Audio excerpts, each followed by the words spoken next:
माते व्यतामा च विमूढ़ भावो दृष्ट्वा रूपं घोरमिन्द्रन्ममेदं व्यपेत विप्रीतमना पुनस्त्वं तदेव मे रूपमिदं प्रपश्य। हरे कृष्णा। तुम मेरे इस भयानक रूप को देखकर अत्यंत विचलित एवं मोहित हो गए हो। अब इसे समाप्त करता हूँ। मेरे भक्त, तुम समस्त चिंताओं से पुनः भक्त हो जाओगे। तुम शांत चित्त से अब अपना इच्छित रूप देख सकोगे। हरे कृष्णा। हरे कृष्णा। बहुत धन्यवाद।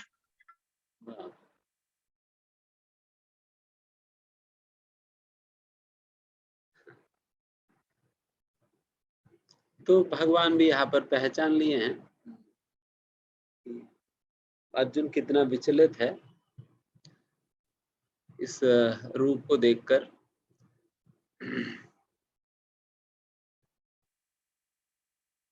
भगवान भी समझ रहे अभी जो रूप दिखा रहा हूँ तो हॉरिबल फीचर है, इसलिए भगवान फिर अर्जुन की तकलीफ को देखकर भगवान इसे बंद करना चाह रहे, समाप्त करना चाह रहे। एंड फिर अर्जुन से कह रहे हैं कि इस प्रकार से समाप्त करने के उपरांत अर्जुन आप सारे इन परेशानियों से आप बिल्कुल निश्चिंत होकर एक शांत मन के साथ आप जिस रूप का दर्शन करना चाहते हो उस रूप का दर्शन कर सकते। इस प्रकार से भगवान अर्जुन से कहने लगे।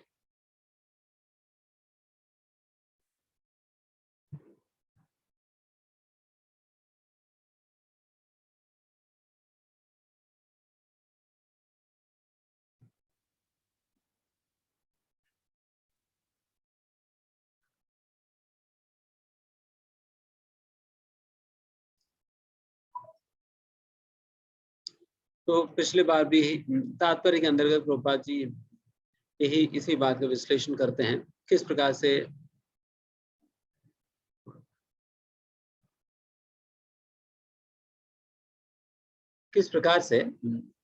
एक भक्त विश्व रूप के साथ कोई आदान प्रदान नहीं कर सकते। किसी प्रकार के प्रेम में आदान प्रदान करना संभव नहीं होता है, या किसी भी प्रकार की सेवा तो आप नहीं कर सकेंगे विश्व रूप का। इसलिए यहाँ पर भक्त चाहते हैं कि वो भगवान के द्विभुज रूप के दर्शन करना, तो इसलिए यहाँ पर अर्जुन भी भगवान के द्विभुज रूप का ही दर्शन के लिए पूछ रहे थे। एंड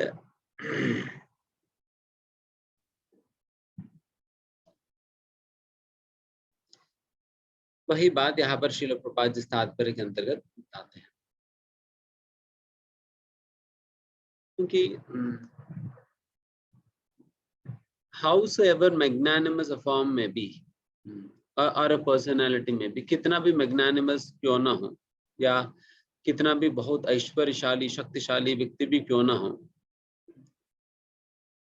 हमें डेफिनेटली उनके प्रति एक सम्मान या रिस्पेक्ट की भावना आएगी, बट प्रेम की भावना नहीं आ सकता है।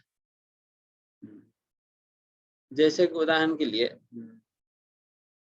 अगर हमारा पृथ्वी पे सबसे शक्तिशाली व्यक्ति को देखिए, जैसे मान लीजिए कि नरेंद्र मोदी जी अपना प्रधानमंत्री, नहीं तो अमेरिका के प्रधानमंत्री प्रेसिडेंट ले लीजिए, कौन है पता नहीं आज जो भी हो, अमेरिका के प्रेसिडेंट हो या भारत की प्रधानमंत्री हो, उन्हें देखने पे निश्चित रूप से हमारी अंदर एक सम्मान की भावना आएगी, उठकर हमें प्रणाम करेंगे, स्वागत करेंगे, बट हमारी अंदर उनके प्रति कोई प्रेम की भावना नहीं आई, प्रेम की भावना नहीं आएगी, बिकॉज फिर उस प्रकार की रेसिप्रोकेशन के साथ संभव नहीं है। वो कहा उनसे मिलने के लिए ही हालत खराब हो जाती है। इतना सारा जेड प्लस कैटेगरी की सिक्योरिटी है, कमांडोज है, ये है वो है, सभी लोग भगा देंगे, नजदीक भी नहीं आने देंगे, फिर क्या आदान प्रदान कर लेंगे उनके साथ। तो इसलिए फिर जब इस प्रकार के ऐश्वर्यशाली व्यक्ति के साथ हम आदान प्रदान नहीं कर पाते हैं, उनके प्रति उनको ऐश्वर्य के प्रदर्शन करने पे उनके प्रति एक निश्चित रूप से एक सम्मान की भावना आएगी, बट वो feelings of reciprocation, loving reciprocation तो संभव नहीं हो पाता। एंड लविंग रेसिप्रोकेशन ये तभी संभव है जहां पर सेवा करने की एक मौका है या कुछ सेवा को हम एक्सचेंज कर सकते हैं। ये जो प्रधानमंत्री और ये जो प्रेसिडेंट वगैरह है ना, उनके साथ आप क्या सेवा के आदान प्रदान कर पाएंगे? एक पीने के लिए पानी भी देंगे ना, वो लोग टेस्टिंग करेंगे, इस पानी में किसी ने कुछ विष मिलाकर पिलाए तो नहीं जा रहे हैं। तो फिर जब तक ये विष वो सारे टेस्टिंग करेंगे तब तक हमारा सारा भाव पानी में ही मिल जाएगी।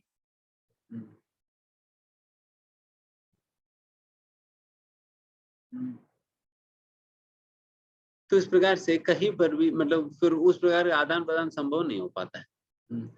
सो that is the reason Lord comes in such a form. भगवान एक ऐसा रूप में प्रकट होता है जिस रूप के साथ व्यक्ति रिलेट कर पाता है, रिलेट कर पाता है। एक अपनापन उनके अंदर लाने के हिसाब से भगवान ऐसा सुंदर रूप में प्रकट होते हैं भगवान, जिनके साथ लोग रिलेट कर सके। विश्वरूप के साथ रिलेट कर पाना बहुत मुश्किल पड़ेगी। वेराज पर यहाँ पर जो भगवान के जो द्विभुज रूप है उनके साथ रिलेट कर पाना एंड फिर उनके साथ आदान प्रदान कर पाना कितना आसान है। एक साधारण से साधारण एक ग्वालीन स्त्री भी भगवान के साथ आदान प्रदान करने के मौका उन्हें मिल जा रहे हैं। एक ग्वाल को भगवान के साथ आदान प्रदान करने का मौका मिल जा रहा है, यशोदा मैया को मिल जा रहे हैं। तो ये सारा कुछ संभव हो पा रही है द्विभुज रूप के कारण। ये विश्व रूप को कैसे क्या कर पाएंगे? तो इसलिए यहाँ पर जैसा कहा गई है लविंग रेसिप्रोकेशन संभव नहीं है। एंड जहाँ पर कोई सेवा की आदान प्रदान नहीं होता है तो फिर उस संबंध में कोई आनंद नहीं आएगी, कोई सेटिस्फैक्शन नहीं होता है, कोई सेटिस्फैक्शन आनंद की अनुभूति नहीं हो पाएगी। बिकॉज आनंद सेवा के आधार पे मिलेगा, सेवा देने पे और सेवा लेने पे मिलेगी, बट वहां पर सेवा दे भी नहीं पा रहे और सेवा ले भी नहीं पा रहे, इसलिए फिर वो आनंद नहीं मिल पाता है। तो इसलिए यहाँ पर प्रभुपाद जी कह रहे हैं loving service so that he can reciprocate loving service supreme personal godhead. इसलिए अर्जुन चाह रहे कि उन्हें भगवान श्री कृष्ण के द्विभुज रूप के दर्शन हो सके, जिनके साथ भगवान के साथ आदान प्रदान कर सके। जैसा द्विभुज रूप की जैसा ग्वाल जब भगवान श्री कृष्ण के साथ खेलते थे, कई बार कृष्ण को ही गिराकर कृष्ण के ऊपर चढ़कर लोग कृष्ण को मुक्का मार देते थे, कई बार उनके कंधों में चढ़ जाते थे। अगर एक बार विश्वरूप के साथ एक बार 1-to-1 फाइटिंग करके देखो, विश्वरूप के साथ अगर एक बार 1-to-1 फाइटिंग करेंगे तो फिर पता चल जाएगी, एक फूंक में पूरा उड़ा देंगे। तो फिर ये सारा संभव नहीं हो पाएगी विश्वरूप के साथ, तभी मना कर दिया जा रहा है। और आगे संजय उवाच इति इत्यर्जुनं वासुदेवस्ततोक्त्वा स्वकं रूपं दर्शयामाश भूय आश्वासयामाश च पीतमेनं भूत्वा पुनः सौम्य वपुर्महात्मा। हरे कृष्णा। संजय ने धृतराष्ट्र से कहा कि अर्जुन से इस प्रकार कहने के बाद भगवान कृष्ण ने अपना असली चतुर्भुज रूप प्रकट किया और अंत में 2 भुजाओं वाला अपना रूप प्रदर्शित करके भयभीत अर्जुन को धैर्य बनाया। हरे कृष्ण।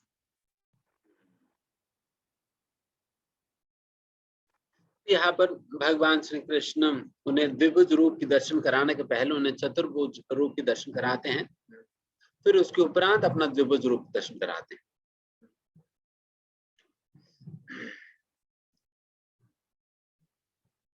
यहाँ पर श्रील प्रभुपाद जी तात्पर्य के अंतर्गत ये जो सौम्य रूप शब्द के प्रयोग किया जा रहा है, वो शब्द पे थोड़ा सा ध्यान देते हैं। प्रभुपाद कहते हैं सौम्य वपुः, सौम्य वपुः मतलब बहुत ही सुंदर रूप है।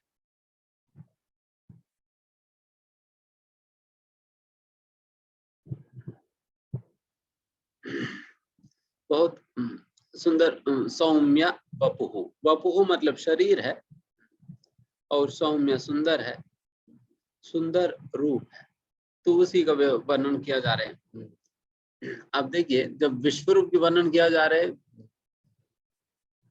बहुत भयंकर भयंकर शब्दों को प्रयोग किया जा रहा है। यहाँ पर सौम्य शब्द के प्रयोग किया जा रहा है। ये अंतर है विश्व रूप में और भगवान की जो चतुर्भुज रूप में हो या द्विभुज रूप में। ये चतुर्भुज रूप से भी भगवान के द्विभुज रूप बहुत सुंदर है। द्विभुज रूप बहुत सुंदर है, इसलिए ही भगवान श्री कृष्ण के विषय में वर्णन करते हुए भक्ति रसामृत सिंधु के अंतर्गत भगवान के अनेक गुणों के विषय में वर्णन करते हुए कहा जाता है, भगवान के वैसे 64 गुण हैं, जिनमें से 60 गुण आपको विष्णु तत्व अवतार के अंतर्गत प्राप्त होते हैं। बट कृष्ण के अंतर्गत केवल और केवल कृष्ण ही एक ऐसा व्यक्तित्व है जिनके अंतर्गत 4 गुण एक्स्ट्रा प्राप्त होते हैं। ये 4 गुण एक्स्ट्रा होते हैं, बाकी अन्यों में ये सभी नहीं होते। बाकी अन्यों में 60 होते हैं, बट भगवान श्री कृष्ण में 64 गुण होते हैं। ये 64 गुण भी इतना 64 ही नहीं, 64 प्रमुख गुणों के विषय में बात किया जा रहा है। 64 प्रमुख लक्षणों के विषय में बात किया जा रहा है। ये 64 लक्षणों में 4 विशेष गुण हैं जो कि बाकी विष्णु तत्वों में भी नहीं देखा जाता है, यहाँ तक भी महाविष्णु के अंतर्गत भी नहीं देखा जाएगी। ये केवल और केवल भगवान श्री कृष्ण के अंतर्गत ही होते हैं। यही 4 गुण श्री कृष्ण को बहुत ही विशेष बनाती है बाकी अन्य रूपों की तुलना। तो ये 4 गुण कौन सा है जो कि इतना महत्वपूर्ण है, तो इसके विषय में रूप गोस्वामी भक्ति रसाम सिंधु के अंतर्गत बताते हैं कि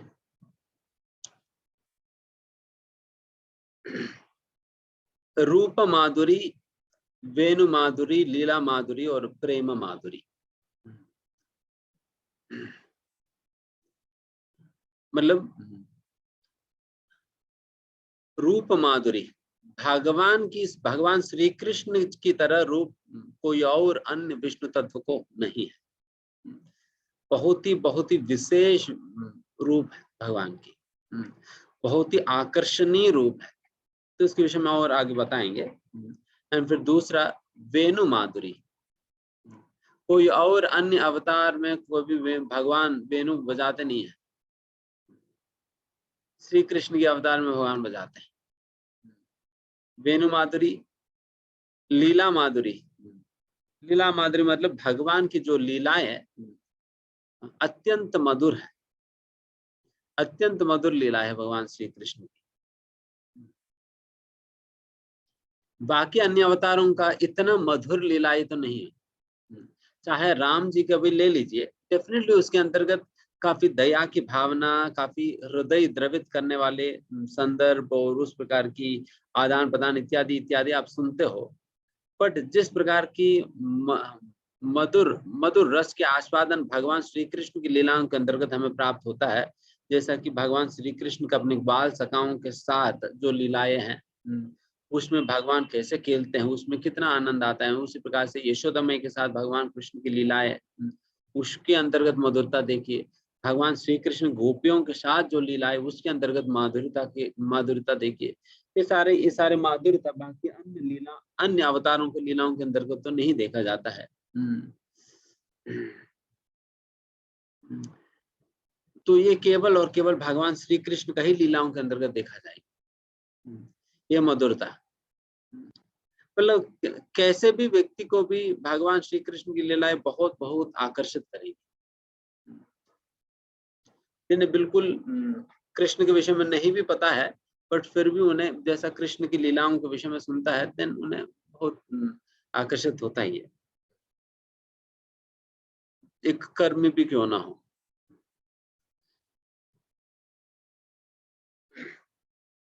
और फाइनली प्रेम माधुरी।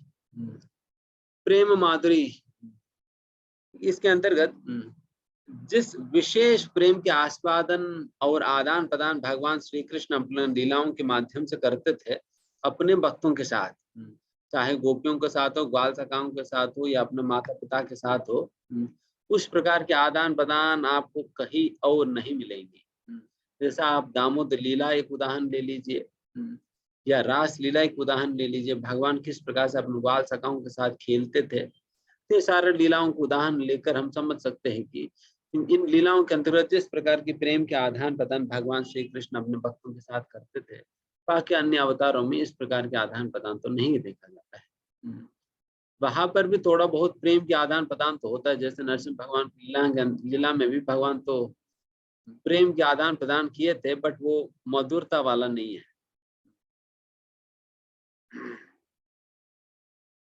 काटने पीटने वाला है। तो उससे लोग डर जाएंगे, सभी लोग तो डर गए, तो ब्रह्मा जी, शिव जी सभी लोग डर गए थे। प्रहलाद महाराज जी नजदीक जा पाए थे, बाकी सभी डर गए। तो इस प्रकार से भगवान श्री कृष्ण की रूप बहुत विशेष है एंड उसका बहुत वैशिष्ट है, तो इसलिए यहाँ पर सौम्य वपुः करके वर्णन किया जा रहा है, बहुत सुंदर रूप है।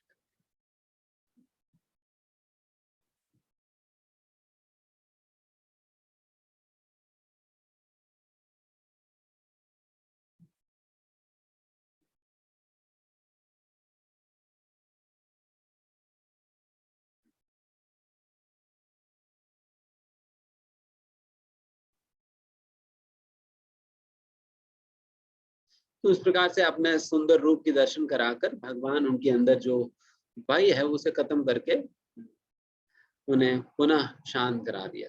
अभी अर्जुन की रेसिप्रोकेशन सुनेंगे। अर्जुन वाचा दृष्ट्वेदं मानुषं रूपं तव सौम्यं जनार्दन इदानीम् अस्मि संवृत्तः सचेता प्रकृतिं गतः। हरे कृष्ण। जब अर्जुन ने कृष्ण को उनके आदि रूप में देखा तो कहा, हे जनार्दन, आपके इस अति सुंदर मानवीय रूप को देखकर मैं अब और मैंने अपनी ताकत के अवस्था तभी सदर सुधना रहती है। अब गेम नगर में पढ़ना पर कहाँ फेंक हो जा।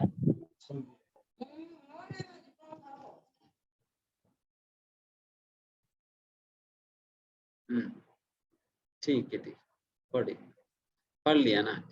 प्रभु द्वारा पढ़ू? ठीक है, हो गया। दृष्टवेदम मानुषम रूपम, जब अर्जुन ने दृष्टवेदम, इस मनुष्य की जैसा इस रूप को जब अर्जुन ने देखा, तब सौम्यम जनार्दन, उस प्रकार की अद्भुत मनुष्य जैसा रूप को जब अर्जुन ने देखा, अर्जुन कहते इदानीम अस्मि संवृत्तः सचेताः प्रकृतिं गतः। अर्जुन कहते हैं कि अभी मेरा मन बिल्कुल शांत हो गया, मैं वापस में अपनी असली स्वभाव को मैं प्राप्त कर सका, अभी मैं बिल्कुल स्थिर हूं करके यहाँ पर अर्जुन बता रहे। तो इस प्रकार से भगवान के सुंदर रूप के दर्शन करके अर्जुन बिल्कुल स्थिर हो गए थे।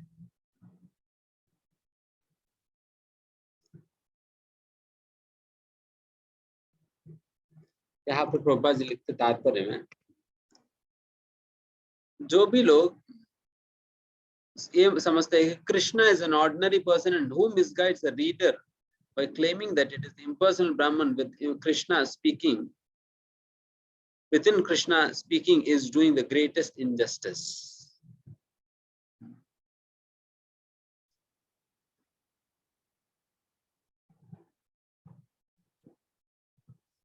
यहाँ पर देखिए, अगर कृष्ण एक साधारण व्यक्ति ही होते, देन क्या कभी भगवान इस प्रकार की विश्व रूप का दर्शन करा पाएंगे?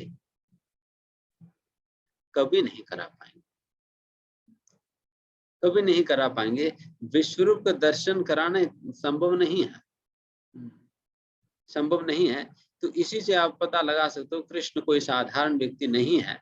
इसी बात का निरूपण करने के लिए ही यहाँ पर भगवान श्री कृष्ण अर्जुन के इस विश्व रूप का दर्शन कराए थे। अर्जुन के अंतर्गत सबसे पहले इस प्रकार की इच्छा जागृत किया, जिससे अर्जुन इस मतलब अर्जुन के अंदर ये इच्छा जागृत किया, जिससे अर्जुन ने मांगा कि भगवान आप अपना विश्व रूप दिखाइए करके। तब भगवान उनकी इच्छा को पूर्ण करते हुए उन्हें विश्व रूप के दर्शन कराए थे। तो इस प्रकार के विश्व रूप दर्शन कराना किसी के लिए संभव नहीं है, तो इसलिए भगवान एक प्रकार से निरूपण किए हैं उनकी भगवत तत्व शक्ति को। एंड यहाँ से ये बात समझ सकते हैं, कई बार लोग ये बात कहते हैं कि कृष्णा, जब भी भगवत गीता के विषय में चर्चा होती है, लोग कहते हैं कि ये कृष्ण के अंतर्गत कोई दिव्य शक्ति है जो बोल रहे हैं। कृष्ण के अंतर्गत कोई दिव्य शक्ति है जो बोल रहे हैं, कृष्ण नहीं बोल रहे हैं। ये क्या है? कृष्ण के अंतर्गत कोई दिव्य शक्ति है जो बोलेगी।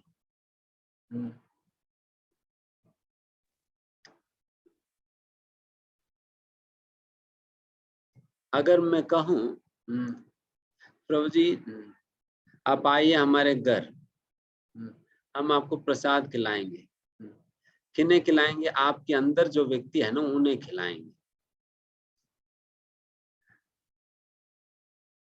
आपको नहीं, आपके अंदर जो है उन्हें खिलाएंगे।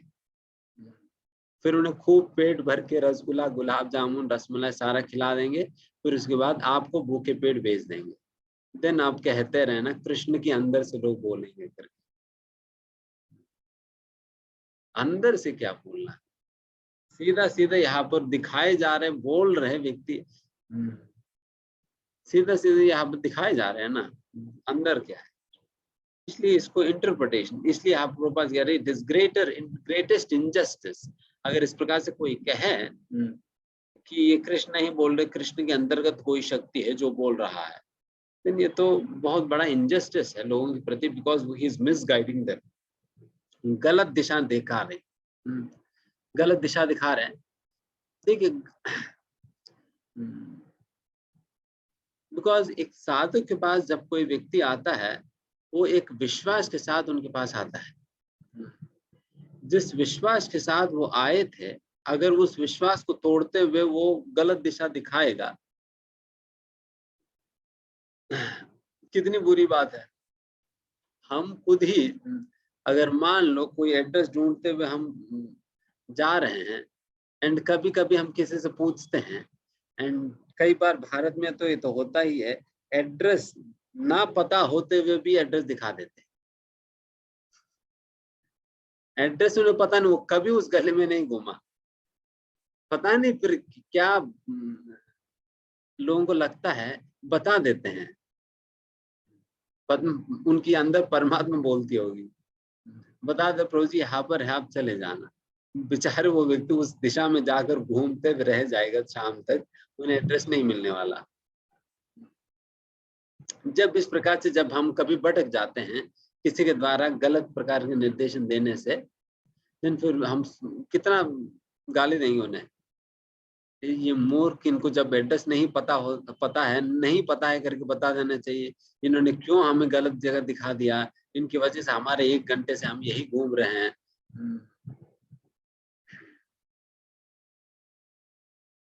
कई बार गूगल मैप हमें भटका देती है। एक बार वैसे ही वहां जयपुर में वहां पर क्या था, वो कौन सा वृंदावन, एक वृंदावन था, कनक वृंदावन करके हमारे डिवोटी ने गूगल मैप में डाला, एंड फिर हम बैठे रहे, एंड 1.5 घंटा हो गया, कनक वृंदावन आया नहीं, और गूगल मैप ले ही जा रहा था। फिर ले जाकर बिल्कुल आउटस्कर्ट्स पे ले गई, फिर वहां पर एक अपार्टमेंट के पास ले गई जिनके नाम है कनक वृंदावन। फिर तब हमें पता चला कि अरे ये तो गलत जगह आ गया। फिर दोबारा 1.5 घंटा हम वापस आया, एंड फिर जो सही कनक वृंदावन वहां जब तक गए वो मंदिर बंद हो गया। तब हम गूगल मैप वालों को खूब आशीर्वाद दिए सभी भक्तों ने। तो उस प्रकार से जो गलत दिशा दिखाता है, इस प्रकार से भी हम कितना आशीर्वाद देते हैं। तो इन लोगों को इसलिए प्रभुपाद जी कह रहे बहुत बड़ा इनजस्टिस है अगर किसी गलत प्रकार के निर्देश देना। इसलिए हम स्वयं भी जब हम प्रचार कर रहे हैं, the most important thing is to maintain the integrity of संप्रदाय। सबसे महत्वपूर्ण एंड मोस्ट पावरफुल यही है, अपने संप्रदाय के साथ इंटीग्रिटी मेंटेन करते हुए प्रचार। इससे और ज्यादा शक्ति और कहीं नहीं है। आप चाहे बहुत अच्छा प्रवचन नहीं भी दे पाए, कोई दिक्कत नहीं है। आपको सही प्रकार की भाषा नहीं भी आता है, कोई दिक्कत नहीं। आप बहुत पढ़े लिखे नहीं तब भी कोई दिक्कत नहीं, फिर भी आप प्रचार कर सकते हो। बस इस बात को ध्यान रखते हुए कभी भी कोई ऐसा बात हमारे मुंह से नहीं निकलना चाहिए जो कि परंपरागत नहीं हो। नहीं तो जैसे प्रभुपाद जी कह रहे हैं, this will be the greatest injustice. ये मतलब हम तीन लोगों को उस प्रकार से तीन लोगों को हम धोखा दे रहे हैं। एक तो हम परंपरा को धोखा दे रहे हैं, एंड दूसरा जिनको हम प्रचार कर रहे हैं उनको भी धोखा दे रहे हैं, तीसरा हम अपने आप को भी धोखा दे रहे हैं। तीनों को धोखा दे रहे हैं इस प्रकार से करने से। इसलिए हम जब भी कुछ बात कहें, हमें बिल्कुल श्योर होना होगा कि ये परंपरा में श्रील प्रभुपाद जी शिक्षाओं में इस प्रकार से बताई गई हैं। केवल हम अपने प्रचार को सुंदर बनाने के चक्कर में हो, कुछ और फ्लेवर देने के चक्कर में हो, हम इधर उधर चीजें डालने की कोई जरूरत नहीं है। Simply maintain the purity of the message. Simply संदेश की शुद्धता को आप मेंटेन करने का प्रयास करो, बाकी सारा कार्य वो संदेश करेगी। बिकॉज उस संदेश के साथ साथ सारे परंपरा का शक्ति जुड़ा हुआ है। जब आप परंपरागत होकर परंपरा की तरफ से आप कुछ कार्य कर रहे हो, तो परंपरा का पूरा शक्ति उनके साथ जुड़ा हुआ है। इसलिए वो शक्ति काम करेगी। हमारी वचनों में क्या शक्ति है, हम जानते हैं कि हम कितने गंदे हैं। हमारा मन में क्या क्या चलता है वो हम लोग जानते हैं। कितने लोगों को रोज मर्डर करते हैं, एंड कितने लोगों को कितना पिटाई किया हमने, कितने लोगों को कितना गाली दिया हमने मन में। हालांकि बाहर नहीं करते, कई बार मन ही मन कर लेते। तो इस प्रकार से तो ये सारा कुछ ये हो जाएगी अगर हम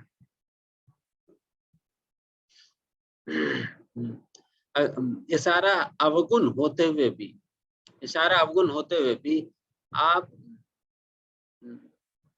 प्रचार कर सकते हो केवल गुरुजनों की श्रील प्रभुपाद जी की शिक्षाओं को दोहराते रहने।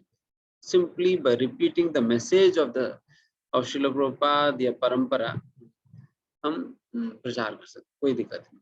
जरूरत नहीं कि हम बिल्कुल शुद्ध होना है तभी जाकर प्रचार करना है, उसके पहले भी कर सकते हो, बट इतना इंश्योर करना है श्रील प्रभुपाद जी ने जो बताया वही मुझे बताना। इसलिए हर किसी को प्रभुपाद जी की शिक्षाओं को अच्छा से अध्ययन करना होगा, पुस्तकों का अच्छा से अध्ययन करनी चाहिए। प्रभुपाद जी का प्रवचन नियमित रूप से सुनना चाहिए। प्रभुपाद जी के प्रवचन आप नियमित रूप से सुनिए, एंड प्रभुपाद जी की पुस्तकें आप नियमित रूप से पढ़िए। ये दो कार्य आप अच्छा से करो, देन फिर बाकी सारे तो एक्स्ट्रा है। जो दूसरा कोई प्रवचन सुनना इत्यादि वो सारा एक्स्ट्रा, वो सारा करते रहो, बट ये दो मेन करके आप चलो।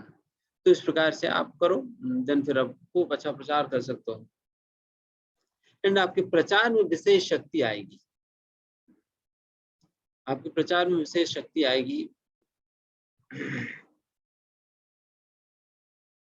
एंड फिर आप सैकड़ों हजारों लोगों को आप भक्ति पहुंचा सकते हो।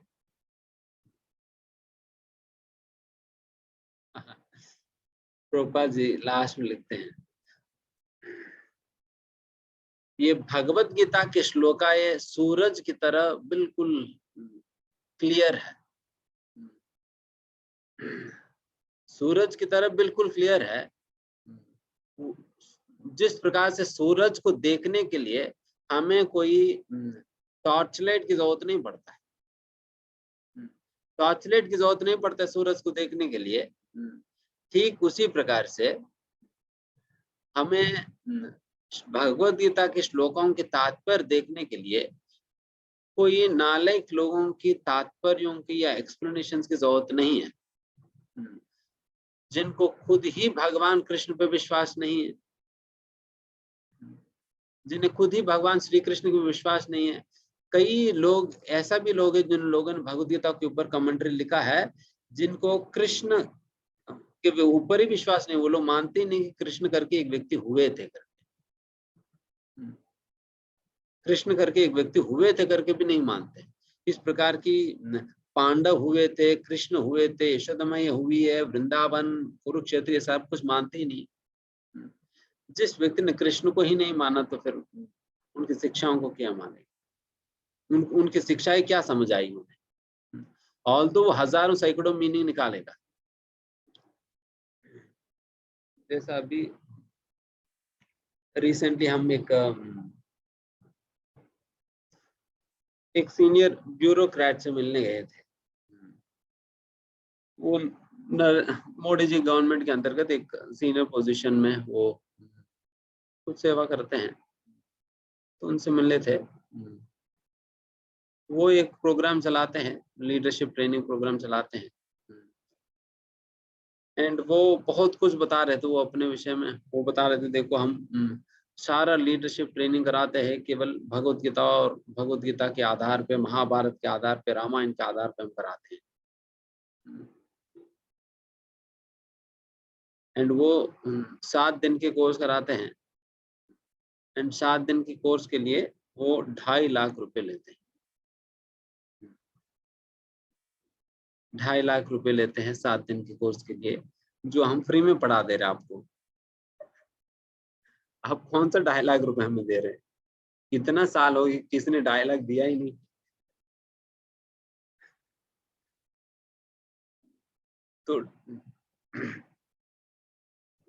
तो वो हमसे डिस्कस कर रहे थे गीता के विषय में, गीता के विषय में, महाभारत के विषय में। सब कुछ कितना बनावटी बनावटी, मतलब जो भी whatever is coming to his mind, जो कुछ भी उनके मन में आ रहे हैं, बिकॉज वो लगभग 30 साल वो कॉर्पोरेट इंडस्ट्री में भी रहे थे। फिर उसकी एक्सपीरियंस को जोड़कर, भगवत गीता को जोड़कर, फिर कुछ मिला जुलाकर कुछ खिचड़ी बनाकर बांट रहे हैं, एंड फिर लोगों को कुछ वेराइटी लग रहा है, तो फिर लोग पे करके आ रहे हैं उनके पास। तो फिर जब 2.5 लाख देंगे तब उनके पास 400-500 एप्लीकेशन आता है। फिर उनमें से वो 25-30 लोगों को चुनते हैं, फिर उन्हें उनकी ट्रेनिंग कराते हैं। हम कुछ नहीं ले रहे हैं, हमें उल्टा रजिस्ट्रेशन कराना पड़ रहा है।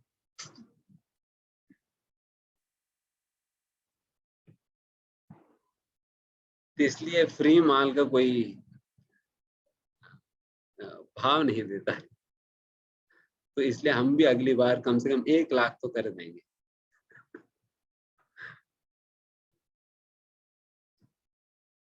इसलिए they are simply trying to, जैसा प्रभुपाद ने यहाँ कहा, they are simply trying to throw torch on the sun. जरूरत ही नहीं है, बिल्कुल क्लियर है, हर बात क्लियर है। जब भगवान कहते हैं धर्म क्षेत्रे कुरुक्षेत्रे समवेता युद्ध मामकाः पांडवास्यैव किम कुर्वत संजय, जब इस प्रकार से गीता के अंतर्गत कही है, ये बिल्कुल क्लियर है। कुरुक्षेत्र नामक एक धर्म क्षेत्र है, वहां पर कौरव और पांडव एकत्रित हुए थे। ये दोनों एकत्रित होकर क्या कर रहे हैं करके पूछा जा रहा है, बस सीधी सीधी बात है। और इसके लिए लोग घुमा फिरा कर क्या क्या बोलते हैं। फिर कहते हैं कुरुक्षेत्र तुम्हारी शरीर है, पांडव मतलब 5 इंद्रिया है, फिर उसके बाद कौरव मतलब ये है, तो फिर ये पांडवों का ये मतलब हमारा जीवन मतलब ये कुरुक्षेत्र युद्ध है, तो इतना सारा मीनिंग भगवान ने कहा दिया, इतना सीधा इतना उल्टा सीधा मीनिंग्स निकालने की क्या जरूरत पड़ी। When the Lord is straightforwardly saying धर्म क्षेत्र कुरुक्षेत्र, कुरुक्षेत्र धाम है, वहां पर पांडव है, कौरव दोनों एकत्रित हुए युद्ध करने के लिए तैयार है। तो दैट इज व्हाई प्रॉपर्स रादर वो कमेंट्री जो है भगवान की उपदेश को कवर करेगी ना कि दिखाएगी। They further cover the message of the Lord rather than revealing it. इसलिए कभी भी ऐसा लोगों के चक्कर में नहीं पड़ने का, ऐसा लोगों के चक्कर में नहीं पड़ने का जो कि घुमा फिरा कर उन चीजों को प्रस्तुत करते हैं ना। लास्ट 4 श्लोक हैं। श्री भगवान उवाच सुदुर्दर्शम इदं रूपं दृष्टवान् अशिवयन्मम देवापि अस्य रूपस्य नित्यं दर्शनकांक्षिणः। हरे कृष्णा। श्री भगवान ने कहा, हे अर्जुन, तुम मेरे जिस रूप को इस समय देख रहे हो उसे देख पाना अत्यंत दुष्कर है। यहाँ तक कि देवता भी इस अत्यंत प्रिय रूप को देखने की तरह ताक में रहते हैं। हरे कृष्णा।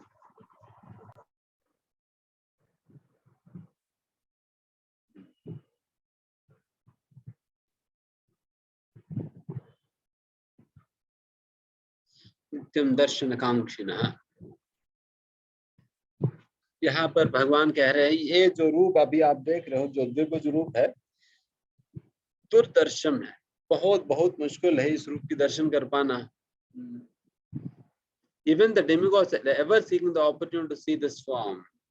यहाँ तक भी देवी देवताएं भी तरसते हैं इस रूप की दर्शन करने के लिए, बट उन्हें भी इस रूप की दर्शन करने का सौभाग्य उन्हें प्राप्त नहीं हो पाता है।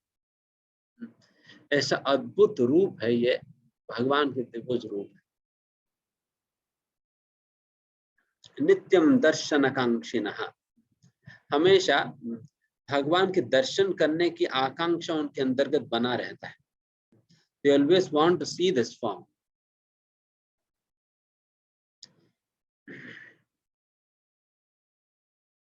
और यहाँ पर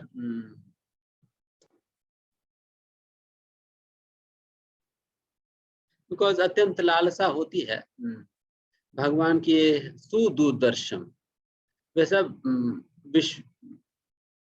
विश्वरूप का तो अर्जुन ने मना ही कर दी, मैं देख नहीं पा रहा हूँ।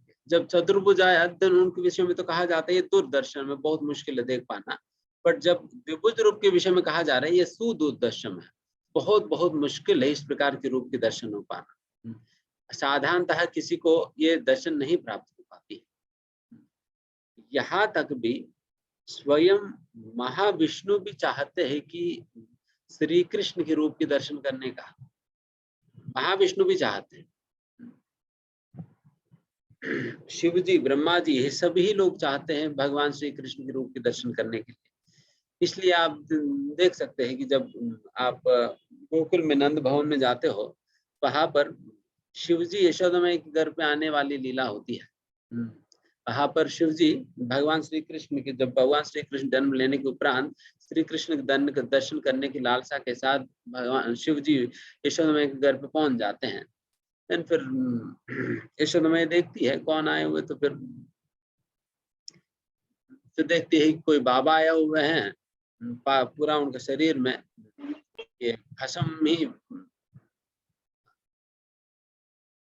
पूरा क्या कहते हैं लगाया हुआ है, एंड फिर गले में सांप है और त्रिशूल भी पकड़े हुए हैं। तो ये सारा कुछ देखकर यशोदा में खुद ही डर जाती है। फिर उन्हें लगता है कि ऐसा व्यक्ति को मैं खुद ही डर जा रही हूँ, उनको अगर मिला दूं तो वो तो वैसे ही चिल्लाने लग जाएगा, तो इसलिए फिर मना कर देती है, शिव जी को मना कर देती है।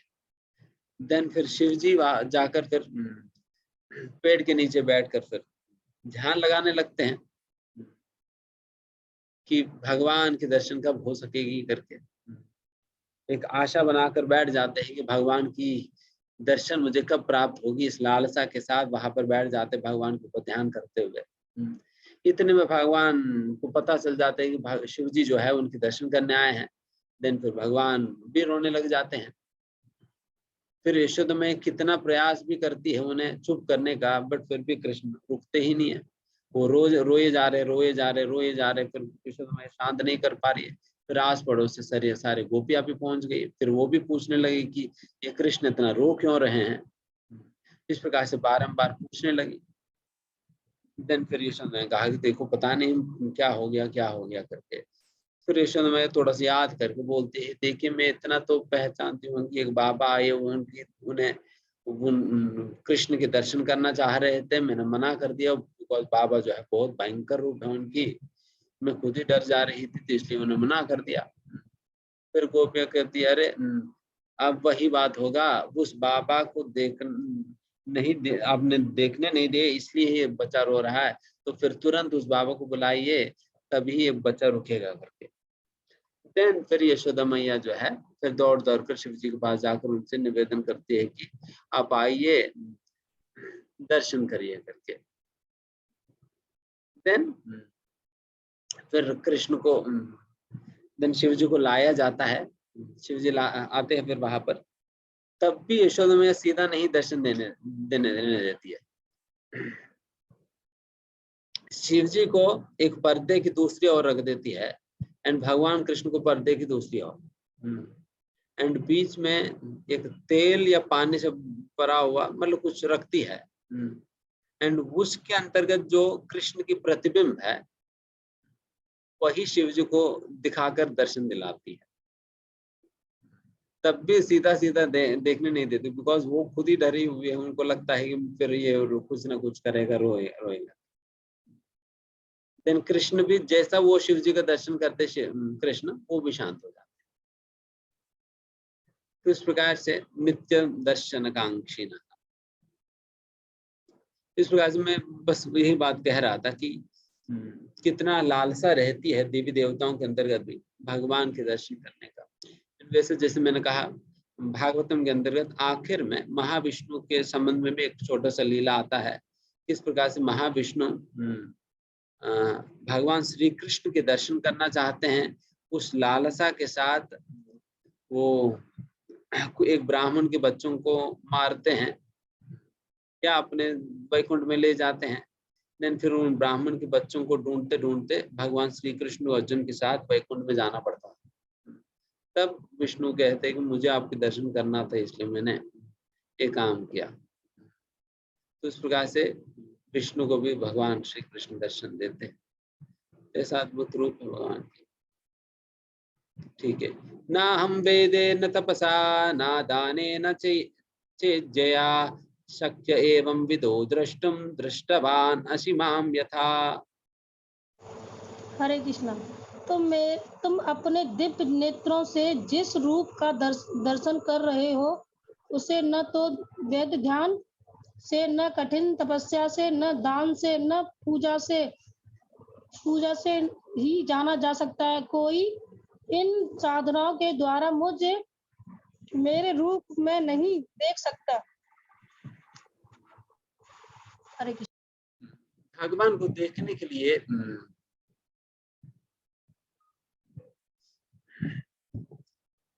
जिस दिव्य चक्षुओं के साथ अर्जुन यहाँ पर देख पा रहे, यहाँ पर दिव्य चक्षु का मतलब यह है कि प्रेम भरा हुआ नेत्र है अर्जुन का। प्रेम भरा हुआ नेत्र है, क्योंकि शास्त्र में कहा ही जाता है प्रेमांजन चुरित भक्ति विलोचनेन संतः सदैव हृदयेषु विलोकयन्ति। प्रेम रूपी अंजन को जिसने अपना आंखों पे लगाकर भगवान के दर्शन करने का प्रयास करा,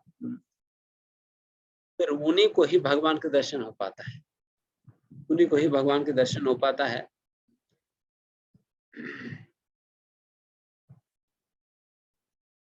तो इसलिए यहाँ पर ट्रांसेंडेंटल आईज दिव्य चक्षुओं के विषय में यहाँ पर उल्लेखन किया जा रहा है।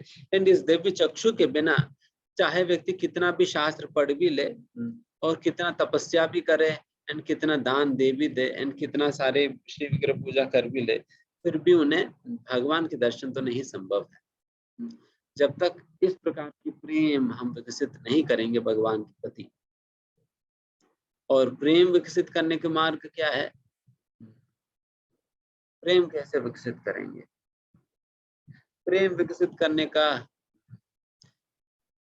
यही मार्ग है, इसे अलग से विकसित करने की जरूरत नहीं पड़ता है, बल्कि ये अब प्रकट होता है क्योंकि हमारे हृदय में है ही, और इसे बाहर प्रकट करने का एकमात्र यही तरीका जो महाप्रभु ने बताया, श्रवण कीर्तन जले करिय सिंचन, या अन्य जगह भी कहा जाता है नित्य सिद्ध कृष्ण प्रेम साधको पुनाय श्रवण आदि शुद्ध चित्ते करो उदय।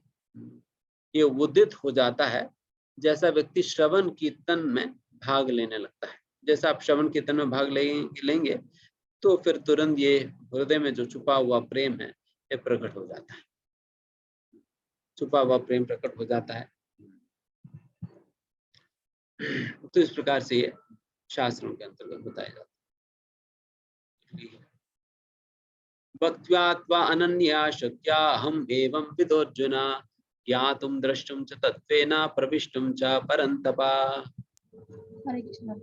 हे अर्जुन, केवल अनंत भक्ति द्वारा मुझे उस रूप में समझा जा सकता है जिस रूप में मैं तुम्हारे समक्ष खड़ा हूँ, और इसी प्रकार मेरा साक्षात दर्शन भी किया जा सकता है। केवल इसी विधि से तुम मेरे ज्ञान के रहस्य को पा सकते हो।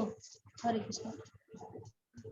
यहाँ पर पुनः वही बात कहा जा रहा है कि मैंने जो बताया प्रेम से भगवान को देखा जा सकता है, इन उन्हीं बातों को दोहराए जा रहे। अनन्य भक्ति के द्वारा हमें उस प्रकार की आंख की दृष्टि प्राप्त होगा जिससे हम भगवान को देख सकेंगे। एंड प्रविष्टुम च परंतपा, एंड तभी आप भगवान की अत्यंत गोपनीय चीजों के अंतर्गत आप प्रविष्टुम च, जैसा भागवतम के अंतर्गत यही बात कहा जाता है, एवं प्रसन्न मनसो भगवत भक्ति योगतः भगवत तत्व विज्ञान मुक्त संगस्य जायते। भगवत तत्व विज्ञानम, भगवान के विषय में तत्व ज्ञान हमें तभी समझ में आने लगेगी जब इस प्रकार की अनन्य भक्ति करेंगे। अनन्य भक्ति करते करते व्यक्ति सत्वगुण में पहुंचेगा, सत्वगुण में पूर्ण संतुष्टि में स्थित हो जाएगा, वो संतुष्टि के साथ भक्ति करेगा। जब इस प्रकार की भक्ति करेगा तब जाकर उन्हें भगवान के विषय में समझ में आना शुरू होगा। इसलिए ये मत सोचना कि भगवान समझ आने के बाद मैं भक्ति करूंगा, इसका मतलब आप रुक ही जाएंगे, बल्कि ये भगवान भक्ति करने पे भगवान समझ आने वाले। पहले हम फिर भक्ति कैसे शुरुआत करेंगे? भक्ति हम थ्योरेटिकल अंडरस्टैंडिंग के साथ हम शुरुआत करेंगे। वैसे हालांकि बहुत लंबा तात्पर्य है, आप पढ़ लीजिए लास्ट श्लोक का।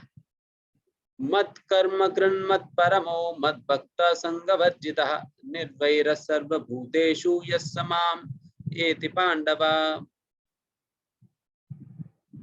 हरे कृष्ण। हे अर्जुन, जो व्यक्ति सकाम कर्मों तथा मनोधर्म के कलमश से मुक्त होकर मेरी शुद्ध भक्ति में तत्पर रहता है, जो मेरे लिए कर्म करता है, जो मुझे ही जीवन लक्ष्य समझता है, और जो प्रत्येक जीवन में मैत्री भाव रखता है, वह निश्चित ही मुझे प्राप्त करता है। हरे कृष्ण।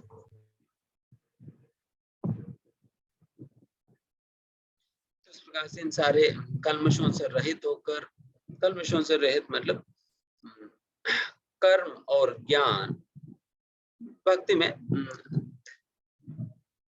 वैसा 3 प्रकार की मिश्रित भक्ति होता है। कर्म मिश्रित भक्ति, ज्ञान मिश्रित भक्ति और योग मिश्रित भक्ति होता है। तो कर्म मिश्रित भक्ति में कर्मकांडी भौतिक बुद्धि का मिश्रण होता है, एंड ज्ञान मिश्रित भक्ति में वो ज्ञान कांड का मिश्रण होता है, एंड उसी प्रकार से योग मिश्रित भक्ति में अष्टांग योग की सिद्धि की अभिलाषा का मिश्रण होता है उसमें। तो इस प्रकार से तीनों मिश्रित भक्ति है, एंड जब तक व्यक्ति शुद्ध भक्ति नहीं करता है तब तक उन्हें भगवान समझ नहीं आएंगे। अगर मिश्रित भक्ति का स्तर पे ही रह जाएगा व्यक्ति, मिश्रित भक्ति मतलब जैसा भी अगर हम कोई भौतिक इच्छा के साथ हम भक्ति कर रहे हैं, देन फिर कभी भगवान समझ नहीं आने वाले। हम बारंबार भगवत गीता पढ़ते रहेंगे बट समझ नहीं आएंगे। तभी समझ आएंगे जब आप इस प्रकार से शुद्ध भक्ति करेंगे।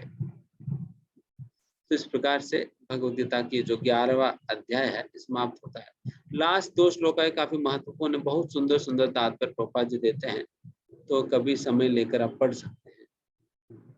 आज फिर दूसरा कार्यक्रम भी, इसलिए फिर यहाँ पर हम थोड़ा सा जल्दी समाप्त कर रहे हैं। तो भी अभी हमारे पास समय तो नहीं है प्रश्न लेने का। मैं भी किसी नेक्स्ट क्लास में हम प्रश्न को ले सकते हैं। हरे कृष्णा। सो हम सभी भक्त यहाँ पर हिज ग्रेस श्रीमान पंडित प्रभु के श्रद्धांजलि के लिए या फिर ग्लोरिफिकेशन के लिए यहाँ पर ऑनलाइन प्रोग्राम करने जा रहे हैं। तो जो भक्त रुकना चाहें भगवद गीता क्लास से, उनका स्वागत है, वो भी रुक सकते हैं। और बाकी ये बहुत ही दुखदपूर्ण समाचार है जो कि हमें बताना पड़ रहा है। ऑल्दो हमें पता है 7 अगस्त को हिज ग्रेस श्रीमान पंडित प्रभु हमारे बीच नहीं रहे, और हमारी संवेदना, हम सभी की संवेदना उनके साथ में है। भगवान उनकी आत्मा को निज धाम में स्वीकार करें। और ये नुकसान केवल उनका ही नहीं है, हमारी भक्ति भिक्षा का बहुत बड़ा नुकसान है, हमारे गुरुजन का नुकसान है। क्योंकि प्रभुपाद जी की आर्मी में ऐसे भक्तों की बहुत ज्यादा आवश्यकता है जो कि अपना पूरा सर्वस्व निछावर करते हुए प्रभुपाद के मिशन में, कार्य में, मूड में सहयोग करें। और वैसे भी इसके श्रीमान पंडित प्रभु वानप्रस्थ बहुत जल्द लेने वाले थे और इस्कॉन में अपना पूरा सहयोग करने वाले थे। और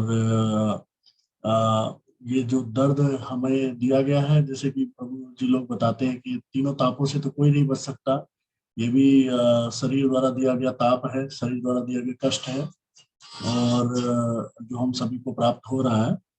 और प्रभु जी हम लोग को शिक्षा भी देते हैं कि जैसे भगवद गीता 2.3 हमें बोलती है, देहिनो अस्मिन् यथा देहे कौमारम यवनम जरा तथा देहांतर प्राप्ति धीरस्तत्र न मुह्यति।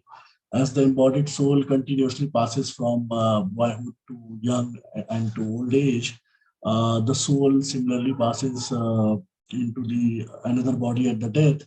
And self-realized person should not be bewildered by such a change. तो इससे हमें एक आश्वासन भी मिलता है कि प्रभु जी हमारे बीच में ही है, हमें सुन रहे हैं, और वो अपने शरीर को छोड़ गए हैं और हमारे बीच में ही है। और कार्यक्रम शुरू करने से पहले हम प्रभु जी का एक छोटा सा क्लिप चलाएंगे, एंड फिर श्रीमान हिज ग्रेस वेदांत चतुर्भुज जी को उनके बारे में बात करने के लिए बोलेंगे।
हरे कृष्णा। मैं इस बीच विधान चेतन प्रभु जी से अनुग्रह करूंगा कि हमारे भक्ति भिक्षा के सीनियर डिवोटी इस बीच श्रीमान पंडित प्रभु के बारे में कुछ चर्चा करें।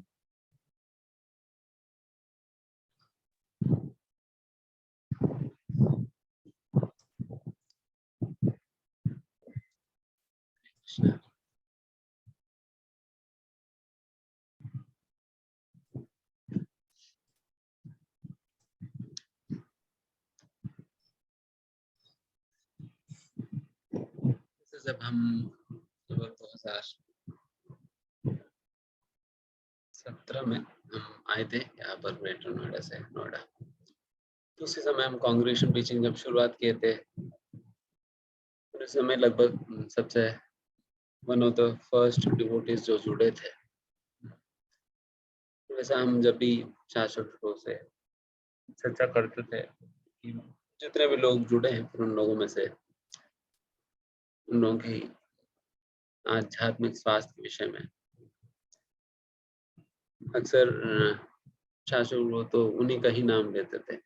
श्रीमान पंडित प्रभु के विषय में बताते थे कि कितना सिंसियरली वो सारा कुछ टेकअप किया है। हालांकि वो पहले बहुत अस्त व्यस्त जीवन जी रहे थे, नशा में इत्यादि में। इतने सारे व्यसन होने के बाद एक व्यक्ति को इन सारे चीजों को छोड़ पाना वैसे बहुत बहुत मुश्किल है। कितने लोग कितना प्रयास करने के बाद भी छोड़ नहीं पाते, और उन सारी चीजों को केवल जैसा यहाँ पर बताया जाता, केवल 3 महीने के समय पर उन्होंने सारा कुछ छोड़ दिया। 3 महीने में सारे प्रकार के नशा छोड़ दिया। तो यही से देखा जा सकता है कि जब व्यक्ति के अंतर्गत पूर्व जन्म की सुकृति की मात्रा बहुत मात्रा में होता है, देन फिर वो व्यक्ति बहुत तेजी से चीजों को स्वीकार कर लेता है। बाकी लोगों को आप कितना भी समझाओ वो स्वीकार नहीं कर पाते, बट जिनके अंदर बहुत सुकृति की मात्रा काफी बड़ी मात्रा में है, देन फिर वो बहुत जल्दी उन चीजों को स्वीकार कर पाते हैं। तो जितना जल्दी उन्होंने स्वीकार किए, इससे तो पता लगा सकते हैं कि निश्चित रूप से उनका काफी सुकृति बना हुआ था। बट फिर भी जिन परिस्थितियों को उन्होंने अपना जीवन के अंतर्गत पारिवारिक रूप से या फाइनेंशियली हो या शारीरिक कष्ट हो, जो कुछ भी उन्हें झेलना पड़ा, वो अपनी कर्मों के अनुसार ही होता है, कर्मों के अनुसार होता है। जैसे एक स्थान पर यह भी कहा जाता है कि कई बार भगवान जब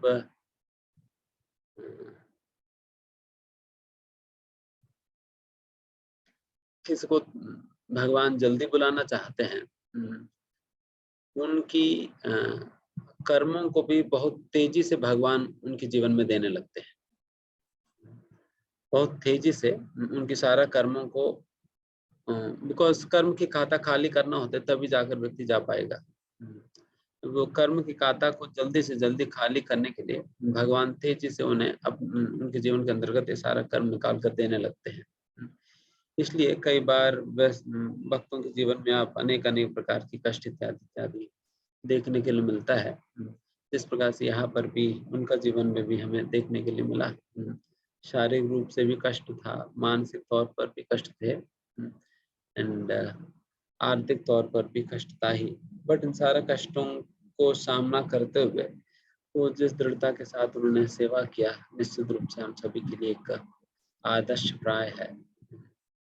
कि अभी हम जब यहाँ पर भी जब अनाउंस करने के लिए राधा कुंड को बताए, तो वो बता रहे थे कि वो हर संडे यहाँ पर आते थे मंदिर में। हालांकि बाकी वो 2-3 बार हमसे मिले थे और हमसे बताए थे कि प्रभु जी हम और कोई सेवा नहीं कर पा रहे, बाकी दिन तो हमें समय ही नहीं मिल पाता, हम कर नहीं पाते, कोई और सेवा नहीं कर पाते हैं। देन फिर हमने कहा कि ठीक है, रविवार को ही जब आपको समय मिलता है उसी दिन जो भी आपसे हो सके वो करिए। फिर उसके बाद ही फिर वो मंदिर में ही एक सेवा टेकअप किए थे, जो प्रति रविवार को ऑल्टर के सामने जो भी भक्त लोग भोग लेकर आते थे, उस भोग को भगवान को लगाना एंड फिर उन्हें वापस प्रसाद, भगवान को भोग लगाने के बाद उन्हें प्रसाद वापस देने का सेवा वो प्रति रविवार को क्या करते थे। तो मुझे भी पता नहीं था कि ये वाला सेवा कर रहे थे, मुझे लगा कि बैकअप सेवा कर रहे थे, बट भगवान को भोग लगाने वाला सेवा कर रहे थे। तो बहुत अच्छा सेवा उन्होंने करा है। फिर जब भी जितना भी समय उनके पास उपलब्ध है, हालांकि उनकी जॉब ही बहुत टफ जॉब था, मतलब फिजिकली बहुत स्ट्रेनफुल जॉब था। उनके स्वास्थ्य खराब होने के बाद भी फिर वो उनको फिर अपनी आर्थिक स्थिति के कारण फिर उनको उसी प्रकार का जॉब करना पड़ रहा था। फिर वो ऐसे जॉब करने के बाद जब भी उन्हें समय मिलता था, जो भी सेवाएं होती थी उन सेवाओं में भाग लेते थे। जैसे प्रसाद डिस्ट्रीब्यूशन में भी कई बार वो मदद करने आते थे। एंड कई ऐसा सेवाएं भी की है, मुझे भी नहीं पता है। तो जैसा श्रील प्रभुपाद जी कहते ही है, अगर किसी ने भी अगर थोड़ा सा भी सेवा किया है भगवान के लिए, he lives eternally। उसी प्रकार से इन्होंने थोड़ा नहीं ज्यादा ही सेवा किया है, तो डेफिनेटली आशा यही है कि भगवान की हृदय में भी उन्होंने स्थान प्राप्त किया हो, या भगवान के चरणों पर उन्होंने स्थान प्राप्त किया हो। और हम आज के दिन हम वही प्रार्थना करते हैं कि उन्हें अपने कर्मों के अनुसार जहाँ पर भी जाना पड़ रहे हैं, हमारी यही प्रार्थना है कि उन्हें भक्तों का संगति प्राप्त हो, तद्वारा उन्हें भक्ति करने का पुनः मौका उन्हें प्राप्त हो, और तद्वारा वो अपना जीवन को और अन्यों का जीवन को भी सार्थक बनाए। जैसा उस दिन भी लास्ट हम मंडे को ही तो हम तो मीटिंग किए थे ना, प्लेजेस वाला मीटिंग, उसमें भी मैंने नोटिस किया उन्होंने भी प्लेज लिया था। उस दिन उन्होंने प्लेज लिया था, हालांकि उनको फाइनेंशियली बहुत अच्छा स्थिति नहीं है, बट फिर भी उन्होंने 5100 रुपीज को प्लेज लिए थे, 5100 रुपए का। तो जैसा हम कहते रहते हैं, भगवान तो अमाउंट नहीं देखेंगे,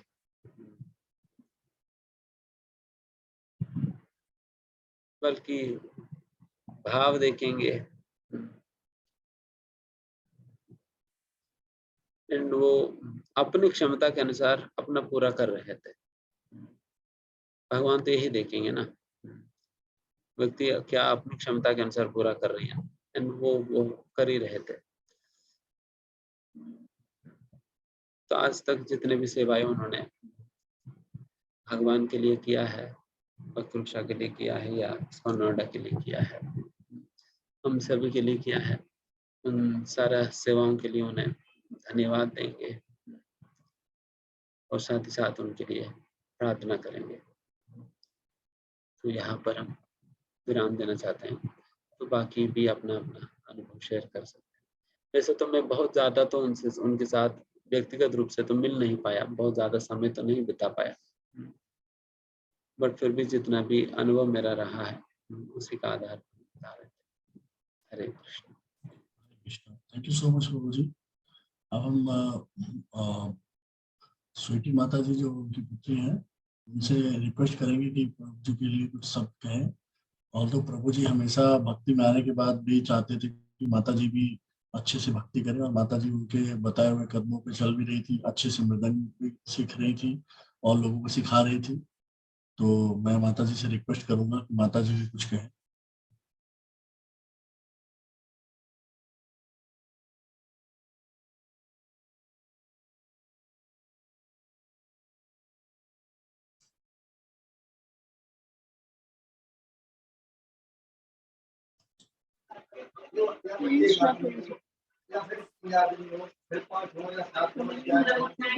अभी यही कह रहा हूँ कि मतलब एक रिलेटिव थे हमारे पास हॉस्पिटल में, उन्होंने मुझसे पूछा कि मतलब पापा ने कुछ सेविंग किया था। आपकी आवाज नहीं आ रही थी, थोड़ा सा आवाज अब आ रही है?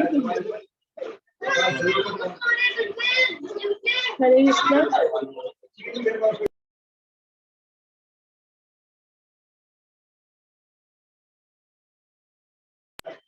हरे कृष्णा।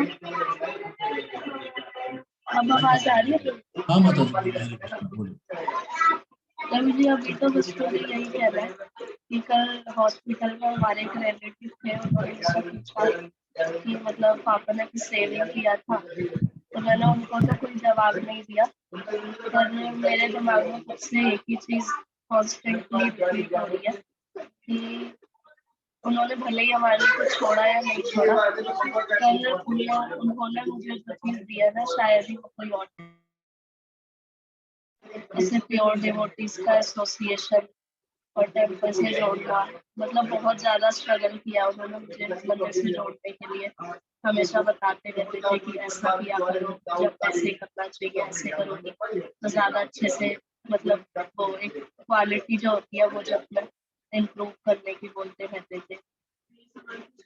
और मतलब और ये चीजें तो काफी टाइम से क्या ही रहते कि मतलब जब तुम्हें लगे कि हमारा आखिरी समय नजदीक आ रहा है तो हमारे पास में बैठ के रोने लग जाना कि हम नहीं चाहते कि हम इस संसार में दोबारा आए और दोबारा से ऐसे कष्ट होंगे, कि हम चाहते हैं कि या तो किसी ऐसे परिवार में हमें जन्म मिले जहाँ पर मतलब हमें बचपन से ही भक्ति के संस्कार मिले, या फिर हम सीधा भगवान के धाम चले गए और फिर दोबारा कभी वापस ना आए।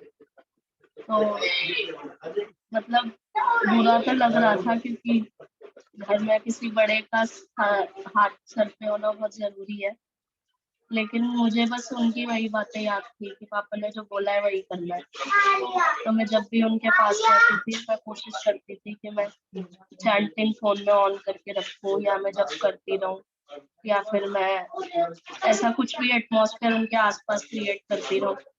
तो मुझे बुरा मतलब दुख तो रहेगा लाइफ टाइम, लेकिन इस चीज की खुशी है कि उन्होंने जो बोला मैंने थोड़ी सी कोशिश की, बाकी आप सबका सहयोग था, उस वजह से वो सब पॉसिबल हो पाया।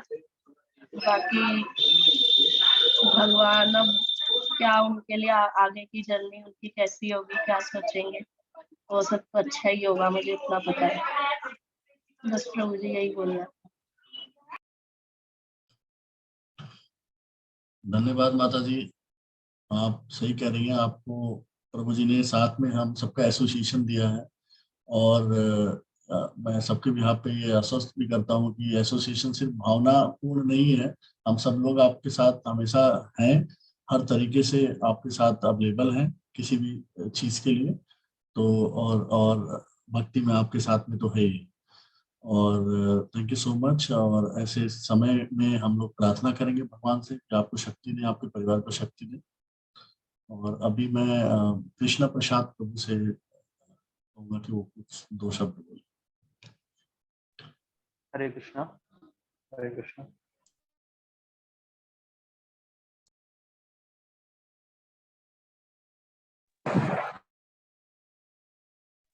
हरे कृष्णा। तो इसलिए श्रीमान पंडित प्रभु जी, जब हम भक्ति में जब मैं आया था, तो जैसे वेदांत चैतन्य प्रभु जी बताया कि प्रभु जी ग्रेटर नोएडा से नोएडा आए थे, गुरु महाराज जी ने यहाँ पे प्रचार के लिए प्रभु जी को सेवा दिया। तो उस समय शास्त्री चक्षु प्रभु ऐसा हमको नीचे भेजते थे टेम्पल हॉल में कि कुछ डिवोटीज है उनको हम क्लास के लिए इनवाइट कर सकते हैं। जैसे अभी तो बहुत सारे डिवोटीज है, बहुत सारा हम प्रोग्राम भी ऑर्गेनाइज करते हैं, भगवत गीता कोर्स हुआ या भक्ति वृक्षा के लिए भी। उस समय काफी कम डिवोटी थे, वो मतलब ज्यादा डिवोटी होते ही नहीं थे। तो हम ऐसा सोचते थे कि प्रभु जी क्लास देंगे तो एटलीस्ट कुछ लोग तो हो तो सुने। तो इस तरह से हम जो 12 बजे के आसपास ऐसा टेम्पल हॉल में जाते थे, एंड जो भी लोग होते थे उनसे हम रिक्वेस्ट करते थे कि ऊपर हमारा क्लास चल रहा है, सेमिनार चल रहा है, तो आप उसमें आइए। तो एक दिन जो थे वो श्रीमान पंडित प्रभु ही हमें मिले थे और सुनील प्रभु, दोनों लोग साथ ही मिले थे। तो उनको हमने ऐसा इनवाइट किया कि ऊपर क्लास है तो आप आइए। तो वो उनसे जब फर्स्ट टाइम बात की तो वो उस दिन आए ही थे और इसीलिए ढूंढने आए थे कि कुछ ना कुछ उनको एसोसिएशन मिले। उससे पहले भी उनके घर के पास कुछ गौड़ीय ऐसा परंपरा से कुछ संप्रदाय का कुछ मठ था या कुछ ऐसा ऑर्गेनाइजेशन ऐसा था, तो वहाँ पे भी उनको जाने का मौका मिला। तो वो चाह रहे थे कि उनको दीक्षा मिले, बट वहाँ पे उनको कंफर्टेबल नहीं लग रहा था। वो बोल रहे थे कि 1 ही महीने में दीक्षा दे देते हैं एंड कुछ स्टैंडर्ड वगैरह तो नहीं है। तो उनको ऐसा पता लगा कि इस्कॉन में भी इस तरह से दीक्षा तो देते हैं, तो इसी पर्पज से वो इस्कॉन ऐसा आए थे। एंड फिर जब उनसे डिस्कशन हुआ तो बोला कि दीक्षा लेने के लिए क्या लक्ष्मी वगैरह भी देना पड़ता है? तो मैं बोला इस तरह से तो ऐसा नहीं है, बट आप आइए क्लासेस में जुड़िए एंड पहले सब चीज़ों को जानिए। तो फिर उन्होंने क्लासेस लेना स्टार्ट किया तो उनको काफ़ी अच्छा लगा। और फिर धीरे धीरे वो कई सारी अपनी चीज़ें बताते थे, जैसे अभी वीडियो में भी दिखाया कि कई सारी ऐसा कुछ एडिक्शंस या कुछ नशा भी था। प्रभु जी की जो वाइफ थी वो भी इस तरह से एक्सपायर पहले हो गए थे, तो फैमिली भी इस तरह से थोड़ा बिखरावा सा रहता था और कई चीज़ों में परेशान भी रहते थे।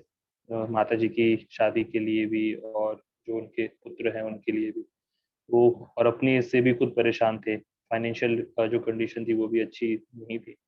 लेकिन भक्ति में जब आए तो भक्ति को बहुत अच्छे से उन्होंने टेकअप किया। क्लासेस में रेगुलरली आते थे और प्रॉपर टाइम से आते थे। जो भक्ति में जो भी प्रैक्टिस करने के लिए बोला जाता था तो उसको बहुत अच्छे से करते थे, चाहे वो जपा हो, बुक रीडिंग हो, एंड आके डिस्कस भी करते थे। वीक में खुद से फोन भी कर लेते थे।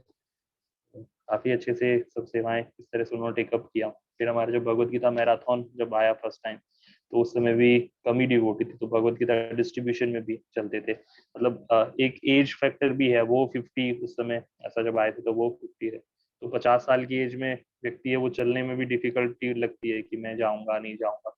लेकिन किसी भी सेवा के लिए बोलते थे तो रेडी रहते थे, चाहे वो प्रसादम डिस्ट्रीब्यूशन हो, क्लीनिंग का, बर्तन क्लीनिंग का सेवा हो किचन में, या बुक डिस्ट्रीब्यूशन के लिए जाना हो, नगर संकीर्तन के लिए जाना हो, तो हमेशा इस तरह से आने की कोशिश करते थे। जन्माष्टमी डोनेशन भी, जैसे फाइनेंशियल कंडीशन प्रभु जी का अच्छा नहीं था, तो जिनसे भी डोनेशन कलेक्ट होता था तो इस तरह से कलेक्ट करके मतलब चलते, कलेक्शन करने चलते भी थे और कलेक्ट करके भी लेके आते थे। ऐसे ही बुक डिस्ट्रीब्यूशन के रिगार्डिंग भी था कि बुक्स इशू करा के ले जाते थे और हर किसी जिसको भी जानते थे या नहीं भी जानते थे, हर किसी को प्रपोज करके इस तरह से बताने की कोशिश करते थे। प्रचार के लिए भी उनका काफी अच्छा डेडिकेशन था।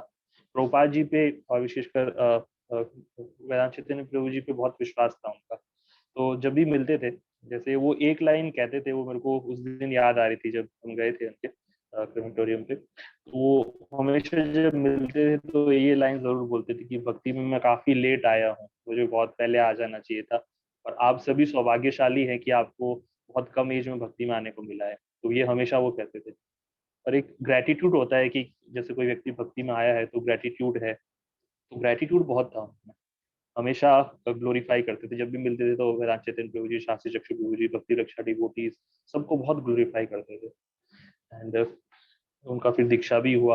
हमेशा आप सभी लोग ही जानते हैं कि बहुत खुश रहते थे, हमेशा एक सेटिस्फेक्शन अगर चेहरे पे देखे, कि अगर मटेरियल पॉइंट ऑफ व्यू से देखे तो बहुत अच्छा जॉब इस तरह से प्रभु जी को नहीं था, या फैमिली में भी कई सारे थोड़ा डिस्टर्बेंस तो थे, लेकिन उसके बावजूद भी जब भक्ति प्रैक्टिस कर रहे हैं तो सेटिस्फेक्शन है वो उनके चेहरे पे देखने को मिलता था। हमेशा प्रसन्न ही रहते थे, स्माइल देते रहते थे। और जब दीक्षा हुआ उसके बाद मीटिंग हुआ था तो हमेशा उसके बारे में बताते थे। जैसे संडे को हमारा निकलने का टाइम होता था प्रसाद पाके 10 साढ़े 10 बजे, तो उनका उस समय आने का टाइम होता, तो वो हमेशा संडे को चाहे स्टेयर्स पे या ऑल्टर के सामने मिलते थे। तो मिलते ही हमेशा बोलते थे कि राधा कुंड प्रभु जी काफी अच्छे से उनको ये सेवा दिए हैं, तो वो काफी खुश है भगवान को वो ऑफर करने का। तो हमेशा सेवाओं को ग्लोरीफाई करते थे, डिवोटीज को ग्लोरीफाई करते थे। तो काफी हम सब मिस करेंगे उनको। जो उनका चेहरा है, उनका जो भाव है भक्ति करने का या भक्तों के प्रति जो उनका इंक्लिनेशन है, बहुत ही लाइक बहुत ही हाई लेवल पे है वो। तो हमने सच में उनको खोया है। विशेषकर जब नोएडा में जब मैं आया था तो मेरा पहला ही सेवा था, उन्हीं से ही कनेक्ट हुए थे, पहले भक्ति कक्षा में सेवा। प्रभु जी, आप किसके बारे में बता रहे हैं एक्चुअली? क्या हुआ, उनकी तकलीफ हुई थी, कैसे है वो? हाँ यस माता जी, अभी श्रीमान पंडित प्रभु जी के बारे में हम जस्ट चर्चा कर रहे हैं। बोलिए, सुनाई नहीं आ रहा। मैं बड़ी जिज्ञासा सुन रही हूँ। क्या जो बीमार थे, जिनको ब्रेन हेमरेजेस, उन्हीं की जिक्र कर रहे हैं? हाँ जी माता जी, उन्होंने वो कैसे है आप? अभी वो लास्ट कैसे संडे है? को, यस माता वो जी, अभी कैसे है? वो लास्ट ठीक है? संडे को उन्होंने शरीर है वो त्याग दिया माता जी। अरे बाबा, उन्हीं के लिए ही यहाँ अरे पे हम माँ, सब। बहुत अच्छे थे उनके लिए तो हमारे रुक्मणी जी भी बहुत थे, वो तो बहुत अच्छे थे। माय गॉड, ऐसे हेमरेज हो कैसे गया? हम सब डिवोटीज की तरफ से उनको पूजा सादर करते करते हुआ? यस माता जी, वो तबीयत मतलब हो सकती है खराब, हाँ जी। जॉब प्रेशर और एज की वजह से। हेलो। तो हम सभी प्रार्थना करते हैं उनके लिए कि हाँ, भगवान हम उनको, प्रार्थना करते आगे हैं। की जर्नी है। जिनकी यहाँ जरूरत होती है उनकी वहाँ भी जरूरत होती है, उनको वही भगवान माता भी जी, अपने पास बुला लेते हैं। माता और जी, इसीलिए हम उनके सब पेरेंट्स क्या है? डिवोटीज की तरफ मदर है? माता जी हम सब मदर है डिवोटीज उनकी? की तरफ से इसको हम उनसे प्रार्थना भगवान उनकी से प्रार्थना मदर है? करते हैं। उनकी मदर है क्या पूछ रही हैं वो? उनकी माँ है क्या? नहीं, प्रभु जी की जो वाइफ थी वो प्रभु जी से पहले ही एक्सपायर वाइफ हो है? गई। नहीं, वाइफ वाइफ है? भी नहीं है, वाइफ भी वो नहीं भी है वो, उन्होंने उनसे वो पहले भी ही भक्ति? शरीर त्याग दिया था। कोई नहीं है माता जी उनका, वो अकेले थे तो वो उन्होंने देह त्याग दिया है। इसीलिए अपन सब जो भी डिवोटीज हैं तो वो अपन सादर श्रद्धांजलि अर्पित करेंगे 2 मिनट के लिए। भगवान से प्रार्थना करते हैं कि उनकी जो भी जर्नी है वो अच्छे से आगे कैरी ऑन करे और भगवान उन्हें भक्तों का संग दे, भक्ति दे, और यही हमारी प्रार्थना है। Hare Krishna. Thank you so much प्रभु जी। अभी मैं हृदय शास्त्र चक्षु प्रभु जी से अनुग्रह करूंगा कि कुछ बोले, क्योंकि प्रभु जी का एसोसिएशन सबसे ज्यादा हृदय शास्त्र चक्षु प्रभु जी और हर के सखी शिरोमणि माता जी के साथ में रहा है, जो कि हमारे भक्ति पीछा के पिलर हैं और हम सबको भक्ति में आगे प्रेरित करते हैं। तो ऐसा उनके साथ पर्सनली हम सबका तो थोड़ा कम पास टाइम रहा है, लेकिन प्रभु जी का बहुत ज्यादा पास टाइम रहा है। तो प्रभु जी के मुख से सुनना चाहेंगे कि प्रभु जी और क्या बताना चाहेंगे।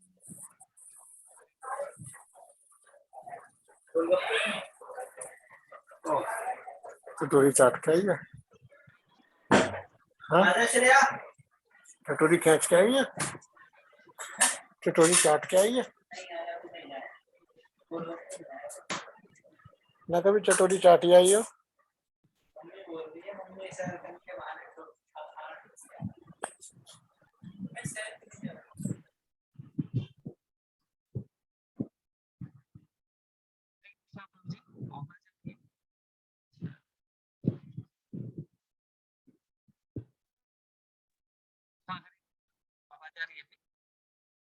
हरे कृष्णा। तो बहुत स्लो आवाज आ रही है आपकी।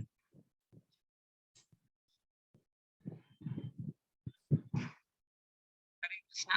अभी भी आवाज आ नहीं रही प्रभु? आ रही प्रभु जी, पहले से बेटर। हरे कृष्णा। तो प्रभु जी जो अगर जर्नी प्रभु जी का हम लोग श्रीमान पंडित प्रभु का डिस्कस करें तो 2017 में जब 2017 में जब प्रभु जी आए है ना, तो जैसा बताया गया है कि प्रभु जी आए तो काफी सारी पास्ट जो आदतें थी वो कई सारी चीजें थी है ना, और उसके साथ साथ जो कई कुछ लोग थे जिन्होंने उनको काफी चीट करा था है ना, तो उसके कारण काफी एक मन में रोष या द्वेष इस तरीके का कई चीजें थी जिसको लेके वो 2017 में आए थे भक्ति में है ना। तो कितनी सारी पास्ट कंडीशनिंग थी, इतना सारा कई सारा नशा, फिर वो रिवेंज, यही सब उनके जीवन का लक्ष्य। वो बताते थे कि मेरे जीवन का लक्ष्य मैंने यही अभी मेरे बनाया हुआ था पहले कि उस व्यक्ति से बदला लेना जिसने मुझे चीट करा, क्योंकि अच्छी खासा था, लक्ष्मी वगैरह सब चीज था, बट किसी व्यक्ति ने उनको चीट करके पूरा मतलब उनका बिजनेस घर वर सब इस तरीके से हो गया, जिसके कारण वो काफी बुरी स्थिति में पहुंच गए थे। तो मटेरियली देखा जाए तो उस समय काफी ऐसा कॉम्प्लेक्स सिचुएशन था, बट उस समय जब आए वो है ना टेम्पल में आए और उसका कृष्णा प्रसाद प्रभु उनको ऊपर वेदांत चैतन्य प्रभु जी के क्लास में लेके गए। 2017 का वो टाइम था है ना, और उसके बाद से जो उनकी आध्यात्मिक प्रगति हुई है ना, तो जैसा प्रभु जी ने बताया कि 6 महीने के अंदर, पहले डिवोटी थे, 6 महीने के अंदर उन्होंने सारी चीजें छोड़ के तुलसी माला धारण कर लिया, है ना। और 7-8 महीने का उन्होंने बोला कि प्रभु जी मैंने अभी समझ लिया, बहुत ध्यान से क्लासेस को सुनते थे, और उन्होंने बताया कि प्रभु जी अभी मैंने समझ लिया है कि जीवन का लक्ष्य क्या है और हम क्या करने यहाँ पे आए हैं। प्रभु जी के सारे सेशंस को बहुत बहुत ढंग से सुनते थे, तो 7-8 महीने के अंदर उनको बहुत क्रिस्टल क्लियर हो गया कि जीवन का गोल क्या है। और उस समय उन्होंने फिर बताया कि मैंने प्रभु जी बाकी तो ठीक है, ग्रॉस लेवल पे तो छोड़ा जो चीज है ना, सटल लेवल पे छोड़ना बहुत मुश्किल होता है ना। बट उसमें उन्होंने बोला कि प्रभु जी वो जो मेरे अंदर था और रिवेंज की कभी बदला तो लेना है उस व्यक्ति से, वो भी मैंने प्रभु जी उसको क्षमा कर दिया, एंड अभी मैं कंप्लीटली फ्री हूँ, है ना। और उसके बाद से वो सिर्फ और सिर्फ एक ही उनका गोल था, अपने जीवन में भक्ति में प्रगति करना, है ना। 2019 में जब उनका एक्सीडेंट हुआ था तो कंप्लीटली अनकॉन्शियस अवस्था में थे, 15-20 दिन हॉस्पिटल में रहे, बहुत सीवियर एक्सीडेंट हुआ था उस टाइम भी, डॉक्टर ने भी हाथ खड़ा कर दिए थे, सारे डिवोटीज प्रार्थना कर रहे थे उस समय भी 2019 में। तो उस समय प्रभु जी ने बताया कि हम लोगों ने देखा कि वो इवन वेंटिलेटर पे थे, उस स्थिति में भी वो जप करते थे। मतलब ये सच में बहुत ही अनबिलीवेबल बात सुनने के लिए मिलता है कि ऐसा ऐसे लेवल पे, ऐसे कॉन्शियसनेस लेवल पे पहुंचना, है ना। बट वो वेंटिलेटर पे भी जब भी हल्का सा भी कॉन्शियसनेस में आते थे तो जप करते थे, है ना। तो जप करते हुए और अपने जो हाथ थे, फिंगर्स, जप माला जो हाथ आगे बढ़ाते जिस तरीके से करते हैं वैसा करते हुए, और हरे कृष्ण महामंत्र जपते हुए वो उस स्थिति में भी जप रहे थे।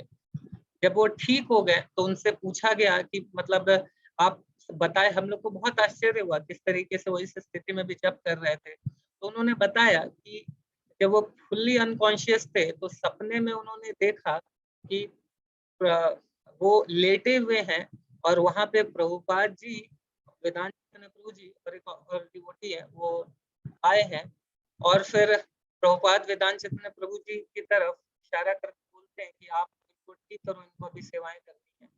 एंड देन उन्होंने देखा कि वेदांत चैतन्य प्रभु और जो एक और डिवोटी थे वो दोनों प्रभु जी के मन में प्रवेश करते हैं, और बहुत सारा कचरा, जिसके बहुत कचरा जमा हुआ है, कचरे को निकालो, और वो दोनों अंदर प्रवेश करते हैं, और फिर प्रभु जी और वो एक और डिवोटी एंड देन फिर कचरा साफ करते हैं, प्रभु जी ठीक हो जाते हैं। ऐसा करके वो सपने में, मतलब बाहर से जप कर रहे थे और अंदर में वो 2 दिन प्रभुपाद जी को, वेदांत चैतन्य प्रभु को इस तरीके से वो सपने में देख रहे थे। तो मतलब सच में ये बहुत ही सुन के अनुभव हम लोगों को लग रहा था कि सच में ये कितना डिवाइन एक रियलाइजेशन है। तो उसका जब ठीक हो गया तो ये 5 साल का जो जर्नी, मतलब इवन अभी जो लास्ट वीक भी उनका एक्सीडेंट हुआ तो फ्राइडे को जब वेंटिलेटर हटाया गया था तो उस समय अभी भी ब्रेन हेमरेज हुआ था, तो लास्ट वीक, तो फिर फ्राइडे को जब वेंटिलेटर हटा थोड़ी देर कुछ समय के लिए, लग रहा था कि सिचुएशन सुधरेगी, तो उस समय ब्रेन हेमरेज हुआ था, तो ब्रेन तो पूरा डेड था, काफी ज्यादा ब्लीडिंग हुई थी, तो ब्रेन बिल्कुल डेड था। बट उस स्थिति में जब मैं वहां पे था उस समय प्रभु जी हरे कृष्ण महामंत्र, मतलब उसमें बोल तो नहीं रहे थे बट फिंगर से इस तरीके से कर रहे थे जैसे जब करते हैं भी फ्राइडे को, लास्ट फ्राइडे को। और उस समय फिर स्वीटी माता जी ने उनसे पूछा कि आप घर चलोगे, तो उन्होंने मना कर दिया नहीं, है ना, ऐसे करके सर हिलाया। और जब उन्होंने पूछा कि मंदिर चलोगे, तो उन्होंने बोला कि हाँ। मतलब उस स्थिति में जिस समय कंप्लीटली बताया जा रहा है कि ब्रेन डेड था उनका, है ना, तो ये अनबिलीवेबल था ऐसा। तो वही 5 साल में ऐसी जर्नी उन्होंने, इतनी ग्लोरियस जर्नी ट्रैवल करी, तो उसका रीजन अगर देखा जाए, वही मैं सोच रहा था कि इतनी तीव्र प्रगति कैसे कोई कर सकता है, मतलब बहुत मुश्किल है 5 साल में इस लेवल तक पहुंचना कि वेंटिलेटर पर कोई हरे कृष्ण महामंत्र का जप कर रहे हैं। तो वही मेरे समझ में आया कि जो उनका फेथ था ना, उनका फेथ वेदांत चैतन्य प्रभु जी के वर्ड्स के ऊपर, है ना, मतलब लाइफ एंड सोल था उनके लिए, बहुत सिंपल हृदय था, है ना। तो उन्होंने प्रूव करके दिखाया कि बहुत ज्यादा एजुकेशन, बहुत फिलॉसफी, बहुत कुछ जानने की जरूरत नहीं है। अगर किसी को जान सकता है तो अच्छा है, बट अगर कोई सिंपली अपने काउंसलर और प्रभु जी जैसे डिवोटी हैं, अगर उनको कोई सुन रहा है, अपने जीवन में उतार रहा है, उसको प्रैक्टिस करने का प्रयास कर रहा है और सिंपल हृदय है, तो इट्स मोर देन सफिशिएंट। बहुत ज्यादा हमको बहुत सारे चीजों को करने की जरूरत नहीं है, सिंपल हृदय जो है वो एक सफिशिएंट है। तो जो भी चीजें प्रभु जी बताते थे उनके लिए लाइफ और सोल बन जाता था। जैसे और हरिनाम पे भी प्रभु जी को बहुत फेथ था। और जैसे मंडे अभी जो नया जो जॉब प्रभु जी कर रहे थे एक्सीडेंट के बाद, तो सुबह वो निकल जाते थे और शाम को बहुत लेट से लौटते थे 10 बजे। तो 12 से 13 घंटे का जॉब होता था और एट द एज ऑफ 50, है ना। तो 50 साल की उम्र में कोई इतना अगर हार्ड वर्क कर रहा है तो बहुत मुश्किल है उसके लिए। तो बीच में कुछ समय तक तो थोड़ा सा वो मतलब सेवा वगैरह क्लासेस वगैरह में नहीं आ पा रहे थे। तो फिर मैंने उनसे पूछा कि तो फिर प्रभु जी से, वेदांत चेतन प्रभु जी से भी डिस्कशन हुआ था। तो प्रभु मैंने बताया प्रभु जी को कि ये स्थिति है। तो प्रभु जी ने बोला कि ठीक है, उनसे फिर आप मिलने के लिए बुलाइए। फिर उन्होंने पहले बताया कि प्रभु जी मेरे लिए बिल्कुल पॉसिबल नहीं हो पा रहा है, क्योंकि मंडे टू सैटरडे इतना ज्यादा हार्ड वर्क और इतना मेंटल प्रेशर होता है ना कि मैं बिल्कुल संडे को पूरे दिन भर बस लेटा ही रहता हूँ, है ना। मैं मतलब बस लेटा रहता हूँ, उठ भी नहीं पाता हूँ, इतना इतना काम होता है ना। फिर वेदांत चैतन्य प्रभु जी ने उनसे बोला कि तो ठीक है, बट आपके कॉन्शियसनेस का क्या लेवल है। तो उन्होंने बताया कि प्रभु जी उसमें तो गिरावट है, मैं माला तो कर लेता हूँ, सुबह अपना 16 माला करके जाता हूँ, बट कॉन्शियसनेस तो उस लेवल का नहीं मेंटेन कर पा रहा हूँ। तो फिर प्रभु जी ने बोला कि देन फिर आप मंदिर आइए, कुछ सेवा करिए। एंड प्रभु जी का वो वर्ड था, 1-1.5 महीने का गैप हो गया था, बट प्रभु जी ने बोला उनको मीटिंग में, एंड देन उन्होंने फॉर्म भरा, है ना। और संडे को हर रविवार को वो आते थे सुबह में, भक्ति जो हमारा काउंसलिंग क्लासेस होती है प्रभु जी की, उसको आके अटेंड करते थे, है ना। और उसको अटेंड करने के बाद टेम्पल हॉल में उनकी जो सेवा होती थी प्रसाद ऑफरिंग की, उसको करने चले जाते थे। और संडे को ब्रेकफास्ट भी नहीं कर पाते थे, क्योंकि क्लास हमारा 9:30 तक होता था, उनके अराउंड सेवा तुरंत शुरू हो जाती थी। उनको कितना भी बताया जाता था वो तुरंत बोलते थे कोई बात नहीं प्रभु जी, ब्रेकफास्ट तो डेली करते हैं, बट सेवा तो वीक में 1 दिन मिलता है, बाकी दिन तो कर नहीं पाते हैं, बोल के वो भाग के जाते थे। और अपना पूरा जो भी उनकी मतलब लंच तक वो सेवा चलती थी 1-1:30 बजे तक, है ना। फिर प्रसाद 2:30 बजे ही मिलता था। तो उस दिन लगभग उनका पूरा हाफ डे फास्ट हो जाता था।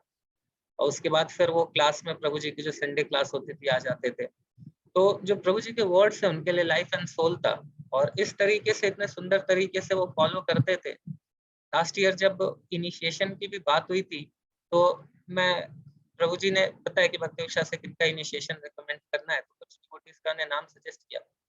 तो प्रभु जी ने उस समय पूछा कि श्रीमान पंडित प्रभु जी का नाम नहीं है इसमें। तो मैंने बोला कि प्रभु जी अभी तो उनका काफी ऐसा चल रहा है उठापटक जॉब में, तो अभी बस वो माला कर पा रहे हैं, वो भी बहुत स्थिति तो सही नहीं है।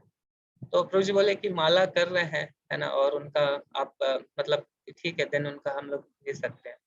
एंड देन प्रभु जी ने उनको रिकमेंड किया पर्सनली, है ना। एंड अभी समझ में आया मुझे, मैं सोच रहा था कि सच में अगर प्रभु जी ने क्यों रिकमेंड करा, है ना। तो मतलब हम लोग जो हमारे गुरुजन है, आचार्य हैं, जो हम लोग को डिवोटीज जैसे लोग मिल रहे, हम लोग मतलब साधारण ऐसा कई बार हमको लगता है कि ना बहुत आसानी से हमको अवेलेबल हो रहा है, बट इस तरह की एक्टिविटीज, है ना, जो मैंने बताया इवन रिगार्डिंग इनिशिएशन, या उस समय प्रभुपाद जी ने उनको बोला, तो ये सारी चीजें देख के समझ में आता है कि सच में ये। और आप वही देखिए कि जब मंडे टू सैटरडे बताते थे कि संडे में दिन भर सोता रहता था प्रभु जी, मतलब 1-1.5 महीने ऐसे ही चला है, बट वेदांत चैतन्य प्रभु जी ने बोला उनको कि आप आइए एंड सेवा कीजिए। एंड उसके बाद पूरे संडे वो शाम तक मंदिर में रहते थे और सारी सेवाएं करते थे, है ना, और बिल्कुल फिट एंड फाइन रहते थे, और हमेशा एक प्लीजेंट स्माइल रहता था। बहुत आश्चर्य की बात इसलिए है कि जो मुझे फील करता हूँ, मैं जो भी मैंने थोड़ा बहुत सेवा करी है, एक सबसे बड़ा प्रॉब्लम भक्ति में प्रगति हमारे जो होता है वो रिसेप्टिवनेस का होता है, रिसेप्टिवनेस का, है ना। बट वो बहुत ज्यादा था, और एट द एज ऑफ 50 भी उस चीज को मेंटेन करना तो बहुत मुश्किल है, बट प्रभु जी कर रहे थे। एंड यही रीजन है, एक हमेशा एक चेहरे पर उनके एक सेटिस्फैक्शन था, हमेशा एक स्माइल रहती थी। एंड वही वो बोलते थे कि मतलब सबको यही बोलते थे, हम लोगों को भी यही बोलते थे कि बस मेरी बेटी की शादी हो जाए एंड देन मैं वानप्रस्थ ज्वाइन कर लूंगा, है ना। तो वानप्रस्थ ज्वाइन कर लूंगा ऐसा करके प्रभु जी बताते थे। और अपने हाउस ओनर सभी को यही बोल के रखा था, है ना, कि मैं बस आपका मैं घर तब जैसे ही शादी होगा, बिकॉज बिल्कुल क्रिस्टल क्लियर थे गोल में, जहाँ पे भी जाको देखो ताकि को कृष्ण उपदेश है ना, जहाँ भी अपने घर में, परिवार में, रेंटर को, हाउस ओनर को, जो भी व्यक्ति मिलता था अपने ऑफिस में, हर किसी को भगवान, मतलब वो बात कहीं से शुरू होती थी बट वो भगवान पे पहुंच जाती थी। तो सभी को मंदिर आने के लिए यही बोलते रहते थे और सबको, और तो ये जो जाके देखो ताकि को कृष्ण उपदेश करते रहते थे। और अमान ही ना मान देना, है ना, जितने भी डिवोटीज मिलते थे सभी को बहुत रिस्पेक्टफुली बात करना, ये करना, और हमेशा एक हम्बल एटीट्यूड के साथ रहना। यही रीजन है कि इतनी तीव्रता के साथ वो भक्ति करे, है ना। तो ठीक है प्रभु जी, ऐसे बहुत सारी चीजें हैं बट आई होप कि बाकी डिवोटीज शायद कुछ शेयर करना चाहेंगे, तो मैं यहाँ पे सलाम देता हूँ। हरे कृष्णा। डेफिनेटली प्रार्थना है कि मतलब मैं तो वही सोच रहा हूँ कि ऐसा जो प्रभु जी की ह्यूमिलिटी है, सबमिसिवनेस है, एंड जो वेदांत चेतन प्रभु जी के वर्ड्स हरि नाम के प्रति, इन सब के प्रति जो फेथ है, मैं भी डेवलप कर पाऊँ, ऐसा तो पता नहीं कब कर पाऊंगा। एंड डेफिनेटली प्रभु जी के लिए प्रार्थना है कि ऐसे वही था कि उनका फाइनेंशियल और उनका हेल्थ, जो उनके स्वास्थ्य और ये सब बाधा बनता था, क्योंकि उनकी बहुत इच्छा थी कि बहुत सारी सेवाएं करें बट वो कर नहीं पाते थे। शायद इसलिए भगवान ने, प्रभुपाद जी ने उनका जो सेवा भाव था उसको देखते हुए फिर अनेक अन्य सेवाएं, है ना, एक अलग प्लेटफॉर्म देके, एक अलग शरीर के साथ, जहाँ पे वो पूरी तरीके से जो उनकी इच्छा रहती थी बट वो कर नहीं पाते थे, उस कंडीशनिंग से बाहर करके उनको एक बेटर अपॉर्चुनिटी देने के लिए प्रभुपाद जी ने और राधा गोविंद जी ने ये इंतजाम किया है। ठीक है प्रभु जी, Hare Krishna. Hare Krishna. Thank you so much प्रभु जी। प्रभु जी आप आगे ही आप सजेस्ट करिए कि प्रभु जी के बारे में कोई और कुछ बोलना चाहेंगे तो बताइए।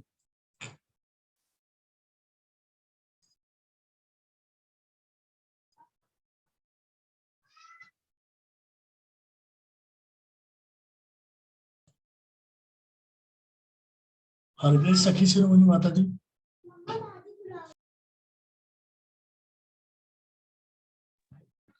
ठीक है सर। अनुज प्रभु जी कुछ कहना चाह रहे हैं। अनुज प्रभु जी।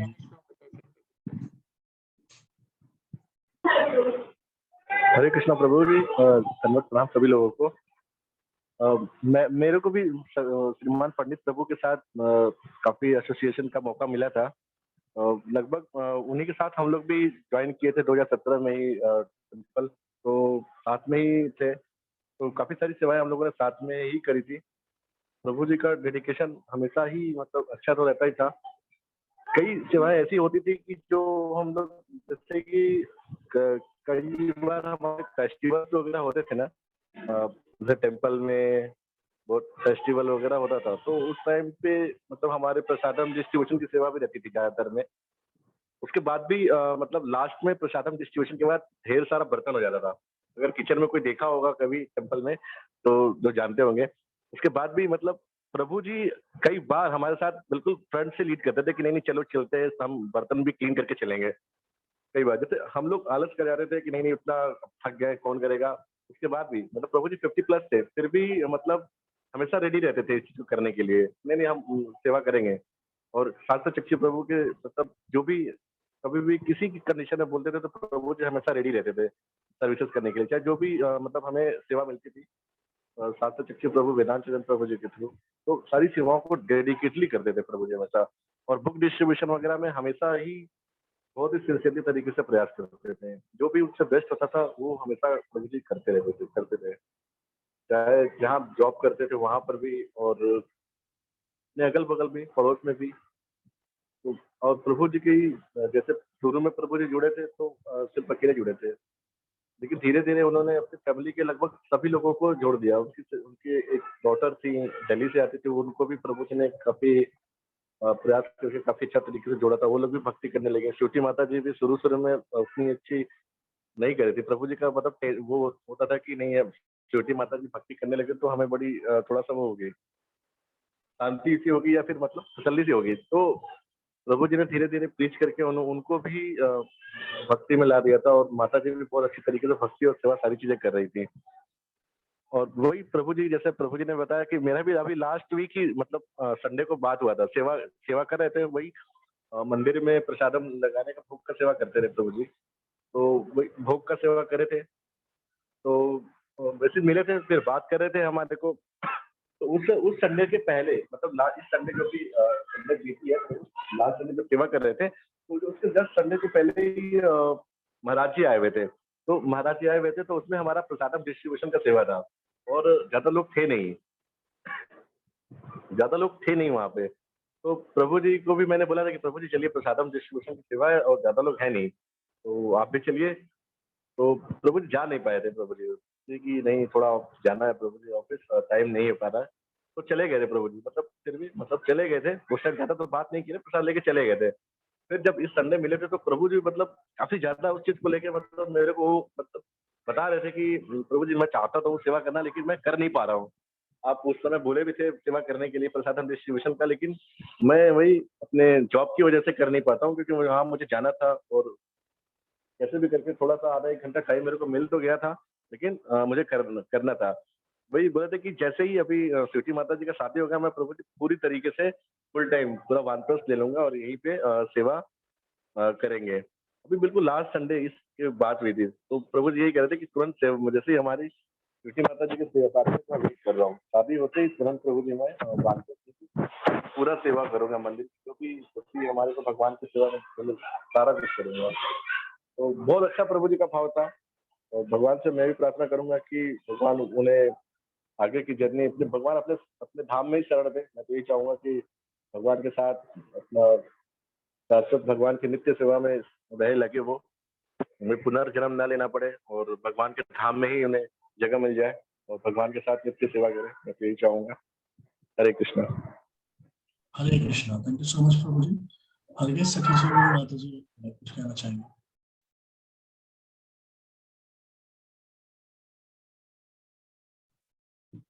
कृष्णा, ये आवाज आ रही है? यस माता जी, आ रही है आवाज।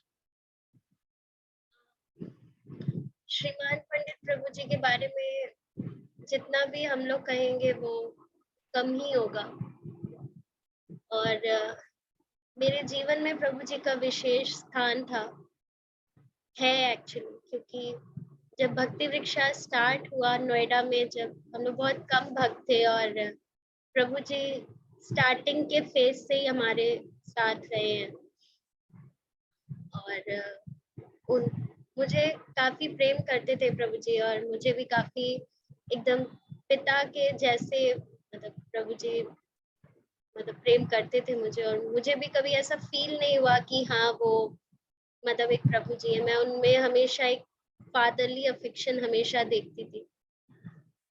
प्रभु जी की क्वालिटीज बहुत सारी है, बहुत सारी, मतलब मैंने हमेशा उनको एक तो स्माइल करते हुए ही देखा है, चाहे कितनी भी सेवाएं हो, कितना भी हेक्टिक शेड्यूल क्यों ना हो, प्रभु जी हमेशा एक अलग मतलब उनकी मुस्कान एक अलग पावर दे देती थी सबको कि हाँ प्रभु हम करेंगे। उनका आज तक मैंने पिछले 5 सालों में कभी भी प्रभु जी को किसी के बारे में भी कभी कुछ कोई कंप्लेन करते हुए नहीं सुना। उनका किसी भी भक्त के साथ कोई ईगो क्लैश कभी नहीं हुआ। वो उनका फोकस सिर्फ एक जगह रहता था कि वो किस तरह से सर्व करे अपने गुरु को। उनकी दीक्षा भी जब हो रही थी तो वो बार बार यही पूछते थे, प्रभु जी मैं इस लायक नहीं हूँ, मैं इस लायक नहीं हूँ कि मैं दीक्षा लूं, बट एक्चुअली मतलब ही इज द वन कि हाँ ऐसे ही शिष्य होने चाहिए, उनके अंदर सारी क्वालिटीज थी। प्रभु जी का एक ही मोटिव था, एक ही गोल था कि वो जल्दी से स्वीटी माता जी की शादी करे और वानप्रस्थ ले ले, और इस साल के एंड तक उनका प्लान भी था कि माता जी की शादी हो जाए और वो टोटली पूरा फुल जितना भी लाइफ है वो डेडिकेट करना चाहते थे। और भगवान ने उनकी सुनी भी है, जो भी उनको नेक्स्ट बर्थ मिला है या अभी या मिलेगा उसमें वो बचपन से ही अपने सेवा ही करेंगे। उनकी इतनी इच्छा थी सेवा करने की। वो हमेशा बोलते थे मुझे कि आप लोग इतने यंग उसमें जुड़ गए हैं तो आप लोग का बहुत अच्छा है, आप लोग कर सकते हैं, आप लोग बहुत कर सकते हैं। कि हम लोग तो बहुत अब आ रहे हैं, हमारे अंदर एनर्जी नहीं है, वो नहीं है, बट प्रभु जी के अंदर इच्छा बहुत प्रबल थी सेवा करने की, साधना करने की। बट वही उनका हेल्थ कंडीशन और थोड़ा वो सब उनको रोकता था। बट प्रभु ने हमारे भक्ति वृक्षा को बहुत कुछ दिया है, बहुत कुछ दिया है। मतलब मैं कहूंगी कि वो नींव है हमारे भक्ति वृक्षा के। हम बहुत कुछ उनसे सीखते थे, बहुत कुछ। बहुत कम बोलते थे प्रभु जी, जितनी जरूरत होती थी उतना ही बोलते थे। और बोलने के पहले हमेशा बोलते थे कि मुझे पता है मैं आपका टाइम वेस्ट कर रहा हूँ, आप लोग के पास समय नहीं है। तो वो बहुत एक स्टेटमेंट में अपनी पूरी बात कह जाते थे। और बहुत कुछ है, अगर हम बोलेंगे तो शायद पूरी रात निकल जाएगी। बट प्रभु जी की इतनी क्वालिटीज है और इतना, और हर किसी से भक्ति वृक्षा के छोटे से बच्चे से लेके सबसे एक बहुत ही सबको वो रेस्पेक्ट देते थे, इक्वल सम्मान सबको देते थे। और मैंने हमेशा देखा है सेवाओं में सबसे आगे रहते थे, लेकिन कभी भी कुछ या तो कोई फोटोज देख ले या कुछ भी देखे, प्रभु जी हमेशा पीछे खड़े रहते थे। कभी भी ऐसा नहीं होता था कि अरे हम भी तो किए हैं, हम आगे बढ़ के हम भी कुछ उसका क्रेडिट ले, ये ले, कभी नहीं, कभी भी नहीं। कभी उनके मन में एक 0.1% भी इच्छा नहीं हुई होगी कि हाँ मुझे इसका क्रेडिट मिलना चाहिए। एकदम अमानी न माने देना जो है वो एकदम उस पे ही चलते थे। तो 5 साल में प्रभु जी ने अपनी भक्ति को इतना तीव्र कर लिया कि भगवान उनको सीरियसली अब उनकी भक्ति के अकॉर्डिंग ही उनको नेक्स्ट लाइफ दिए और देंगे, और वैसे ही वो सेवा करेंगे और भक्ति करेंगे। तो मेरी यही प्रार्थना है कि प्रभु जी जहाँ भी हैं, प्रभु जी खूब अच्छे से सेवा करें जो वो चाहते थे, और सीधे भगवत धाम की प्राप्ति हो। हरे कृष्ण। हरे कृष्णा। और कोई भक्त अगर कुछ शेयर करना चाहते हैं तो?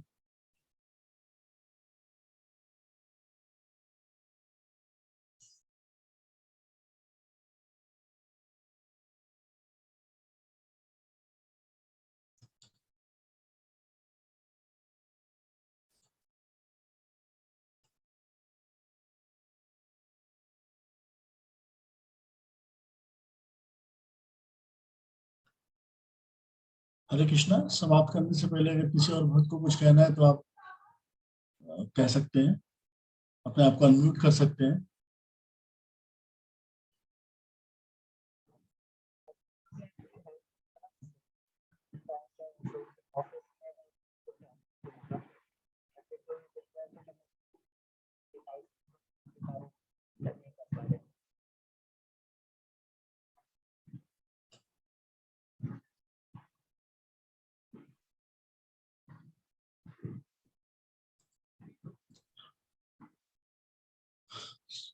I think thank you so much सभी भक्तों का जो अपना कीमती समय देके और प्रभु जी के लिए प्रेयर करते रहिए। और हम लोग आखिरी में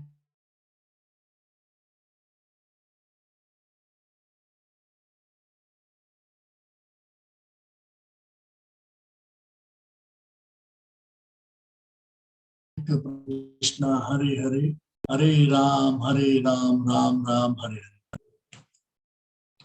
thank you so much. Thank you.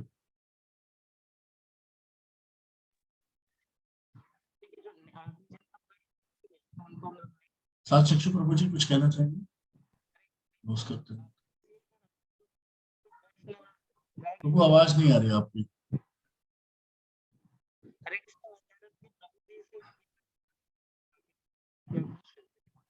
प्रभु आवाज नहीं आ रही आपकी।